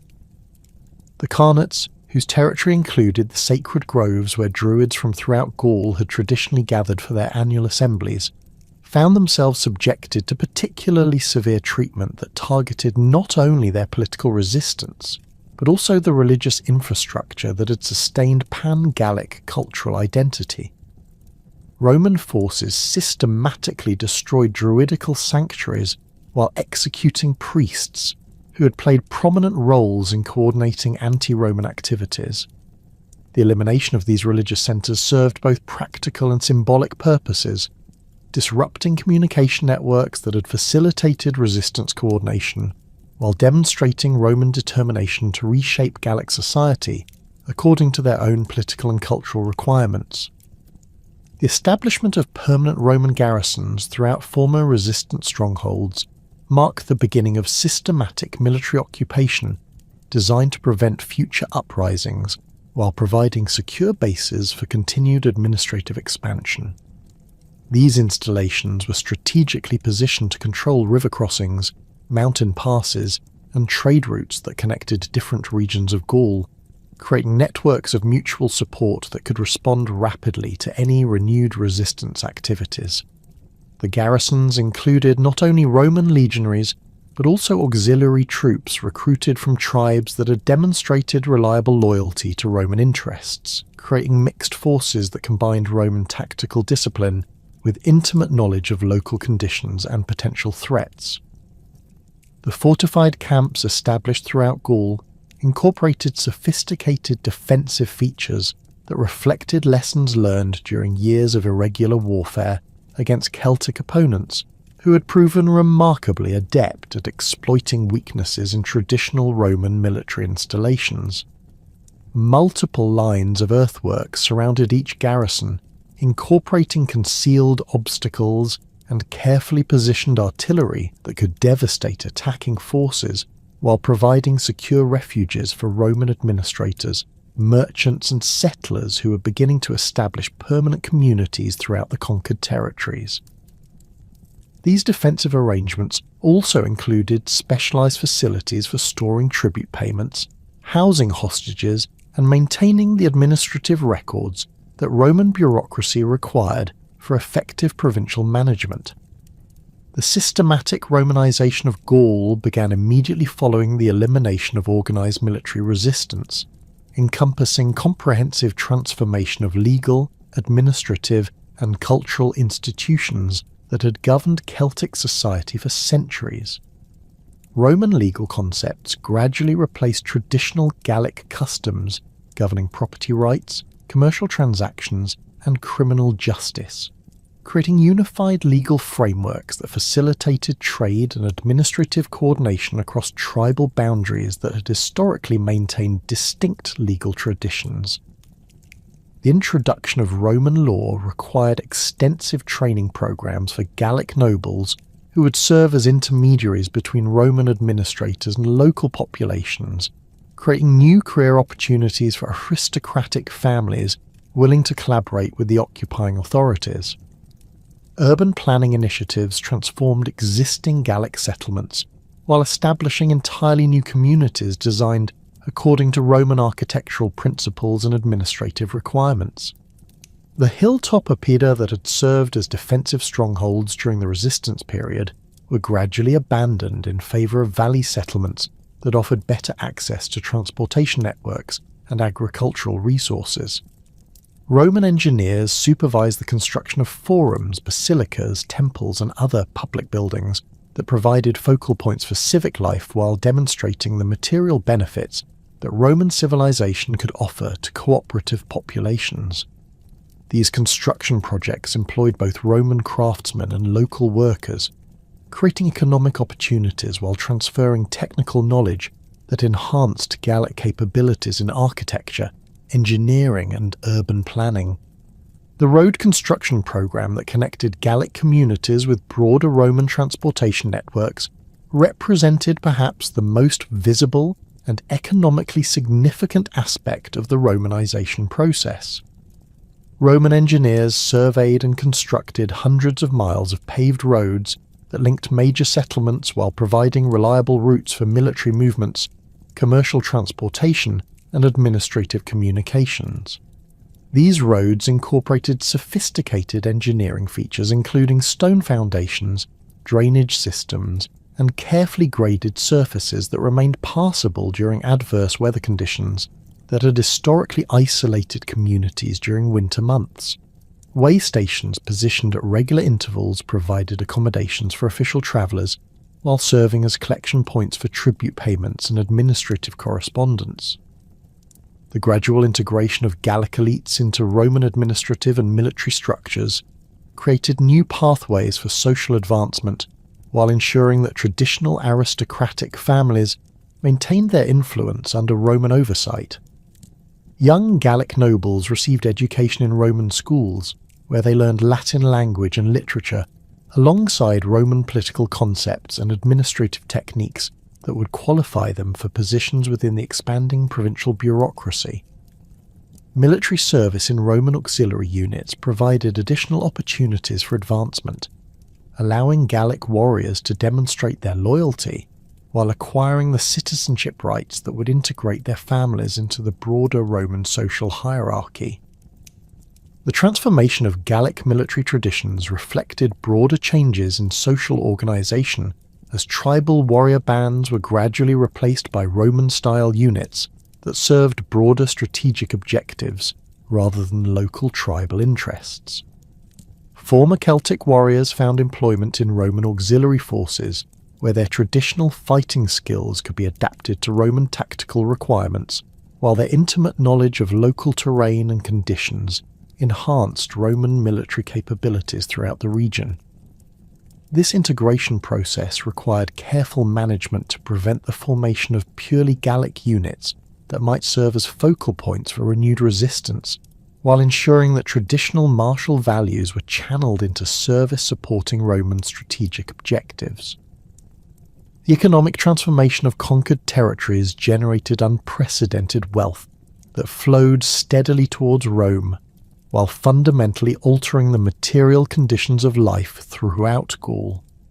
The systematic exploitation of Gallic resources began with comprehensive surveys that catalogued agricultural potential, mineral deposits, and human populations that could be taxed or conscripted for Roman purposes. Agricultural production was reorganized to emphasize crops and livestock that could support Roman military operations while generating surpluses for export to Mediterranean markets, where Gallic products commanded favourable prices. The introduction of Roman agricultural techniques and tools increased productivity while creating dependencies on Roman supply networks for essential equipment and materials. The slave trade that followed the Gallic conquest represented one of the most lucrative and morally devastating aspects of Roman economic exploitation. Caesar's own accounts suggest that over 1 million Gauls were enslaved during the 8 years of conquest, generating enormous profits for Roman slave dealers while providing labour for agricultural estates, mining operations, and construction projects throughout the Roman world. The systematic enslavement of entire communities served both economic and political purposes, removing potential sources of future resistance while demonstrating the consequences of opposing Roman authority. Slave markets in Rome and other major cities were flooded with Gallic captives whose skills in metalworking, agriculture, and crafts made them particularly valuable commodities in Mediterranean commercial networks. Tribute systems established throughout Gaul created regular revenue streams that financed both local administrative costs and Caesar's broader political ambitions in Rome. Each tribal territory was assessed tribute obligations based on population, agricultural productivity, and strategic importance, with payments required in combinations of grain, livestock, precious metals, and manufactured goods that could be readily converted to cash or used directly for military purposes. The collection of tribute required sophisticated administrative apparatus, including record-keeping systems, transportation networks, and enforcement mechanisms that gradually extended Roman bureaucratic control into every aspect of Gallic economic life. The establishment of Roman commercial networks throughout Gaul created new opportunities for trade while integrating former tribal economies into Mediterranean commercial systems that had previously remained largely inaccessible to Celtic producers. Roman merchants established permanent trading posts in major settlements where they exchanged Mediterranean luxury goods, wines, and manufactured products for Gallic metalwork, agricultural surpluses, and raw materials that were in high demand throughout the Roman world. These commercial relationships created economic dependencies that reinforced political control while providing incentives for cooperation with Roman administrative requirements. Mining operations throughout Gaul expanded dramatically under Roman supervision, employing both free labourers and slaves to extract gold, silver, iron, and other valuable materials that contributed substantially to Roman wealth while supporting local economic development. Roman mining techniques and equipment increased extraction efficiency while opening previously inaccessible deposits that had been beyond the capabilities of traditional Celtic mining methods. The profits from these operations were shared between Roman investors and local communities according to arrangements that provided incentives for cooperation, while ensuring that the majority of benefits flowed toward Roman interests. The long-term historical consequences of the Gallic Wars extended far beyond the immediate territorial and economic gains to encompass fundamental changes in the balance of power throughout the Mediterranean world and beyond. Caesar's military successes provided him with the wealth, veteran loyalty, and political prestige necessary to challenge the established order in Rome, leading directly to the civil wars that would ultimately destroy the Roman Republic and establish the imperial system that would dominate European politics for centuries. The enormous quantities of gold and silver extracted from Gallic territories financed Caesar's political campaigns, while his veteran legions provided the military foundation for his eventual dictatorship. The permanent expansion of Roman civilization into temperate European regions established precedents and administrative models that would guide future Roman conquests, while demonstrating that Mediterranean political and cultural systems could be successfully adapted to diverse geographical and climatic conditions. The integration of Gallic populations into Roman society created hybrid communities that combined Celtic and Roman cultural elements, producing distinctive regional variations of Roman civilization that would persist long after the collapse of central imperial authority. These cultural syntheses would prove particularly significant during the medieval period, when former Roman territories developed into the kingdoms and principalities that would shape European political development for over a millennium. The Gallic Wars also established the Rhine as a crucial frontier that would define the limits of Roman expansion, while creating ongoing tensions with Germanic peoples who remained beyond Roman control. The systematic devastation of territories between the Rhine and Roman-controlled regions created buffer zones that provided security for Romanized populations, while establishing clear boundaries between Roman and Germanic spheres of influence. These frontier arrangements would prove remarkably durable, influencing European political geography well into the modern period, while creating cultural and linguistic boundaries that continue to affect European development today. The cultural synthesis that emerged from the Roman conquest of Gaul, combined Celtic artistic traditions, religious practices, and social customs with Roman legal concepts, architectural styles, and administrative techniques to create distinctive regional cultures that would profoundly influence medieval European development. Celtic artistic motifs were incorporated into Roman decorative schemes, while traditional Gallic religious practices were adapted to Roman theological frameworks, creating syncretic belief systems that preserved important aspects of pre-conquest culture while accepting Roman political authority. The survival of Celtic languages alongside Latin created bilingual communities where cultural transmission continued through oral traditions, even as written communication increasingly employed Roman linguistic and literary forms. The educational systems established throughout Romanized Gaul created generations of bilingual, bicultural elites who served as intermediaries between Roman administrative requirements and local community needs while preserving selected aspects of traditional Celtic knowledge and customs. These educated classes would prove crucial during the later imperial period, when central Roman authority weakened, providing leadership for regional communities that maintained Roman legal and administrative traditions while adapting them to local conditions and requirements. Their cultural flexibility and administrative competence would enable former Gallic territories to maintain relatively stable political structures during the transition from Roman rule to medieval kingdoms. The military traditions established during the conquest period created lasting institutional frameworks that would influence European warfare for centuries after the collapse of Roman political authority. The integration of Celtic warriors into Roman military structures produced hybrid fighting forces that combined Roman tactical discipline with Celtic individual combat skills and intimate knowledge of European terrain and conditions. These military traditions would prove particularly significant during the medieval period, when former Roman territories developed distinctive military cultures that reflected both Roman organizational principles and Celtic warrior values.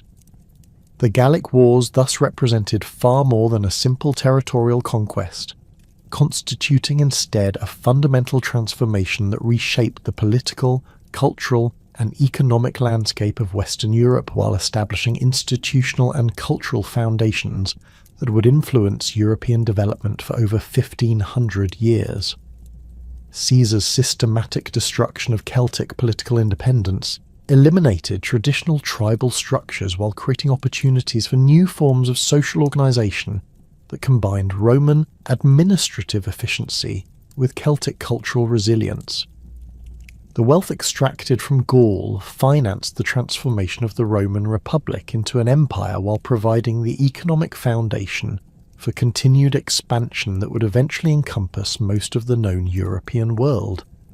The legacy of these 8 years of conquest would echo through subsequent centuries as the Romanized populations of Gaul became integral components of the imperial system while maintaining distinctive regional identities that preserved important aspects of their Celtic heritage. The political institutions, legal traditions, urban centres, and commercial networks established during the conquest period provided frameworks for social organisation that would survive the collapse of central Roman authority, while adapting to new political conditions during the medieval period. The cultural synthesis achieved through the integration of Celtic and Roman traditions would profoundly influence the development of medieval European civilization, creating distinctive regional cultures that combined classical learning with Germanic political structures and Christian religious traditions to produce the complex cultural landscape that would define European identity for centuries to come.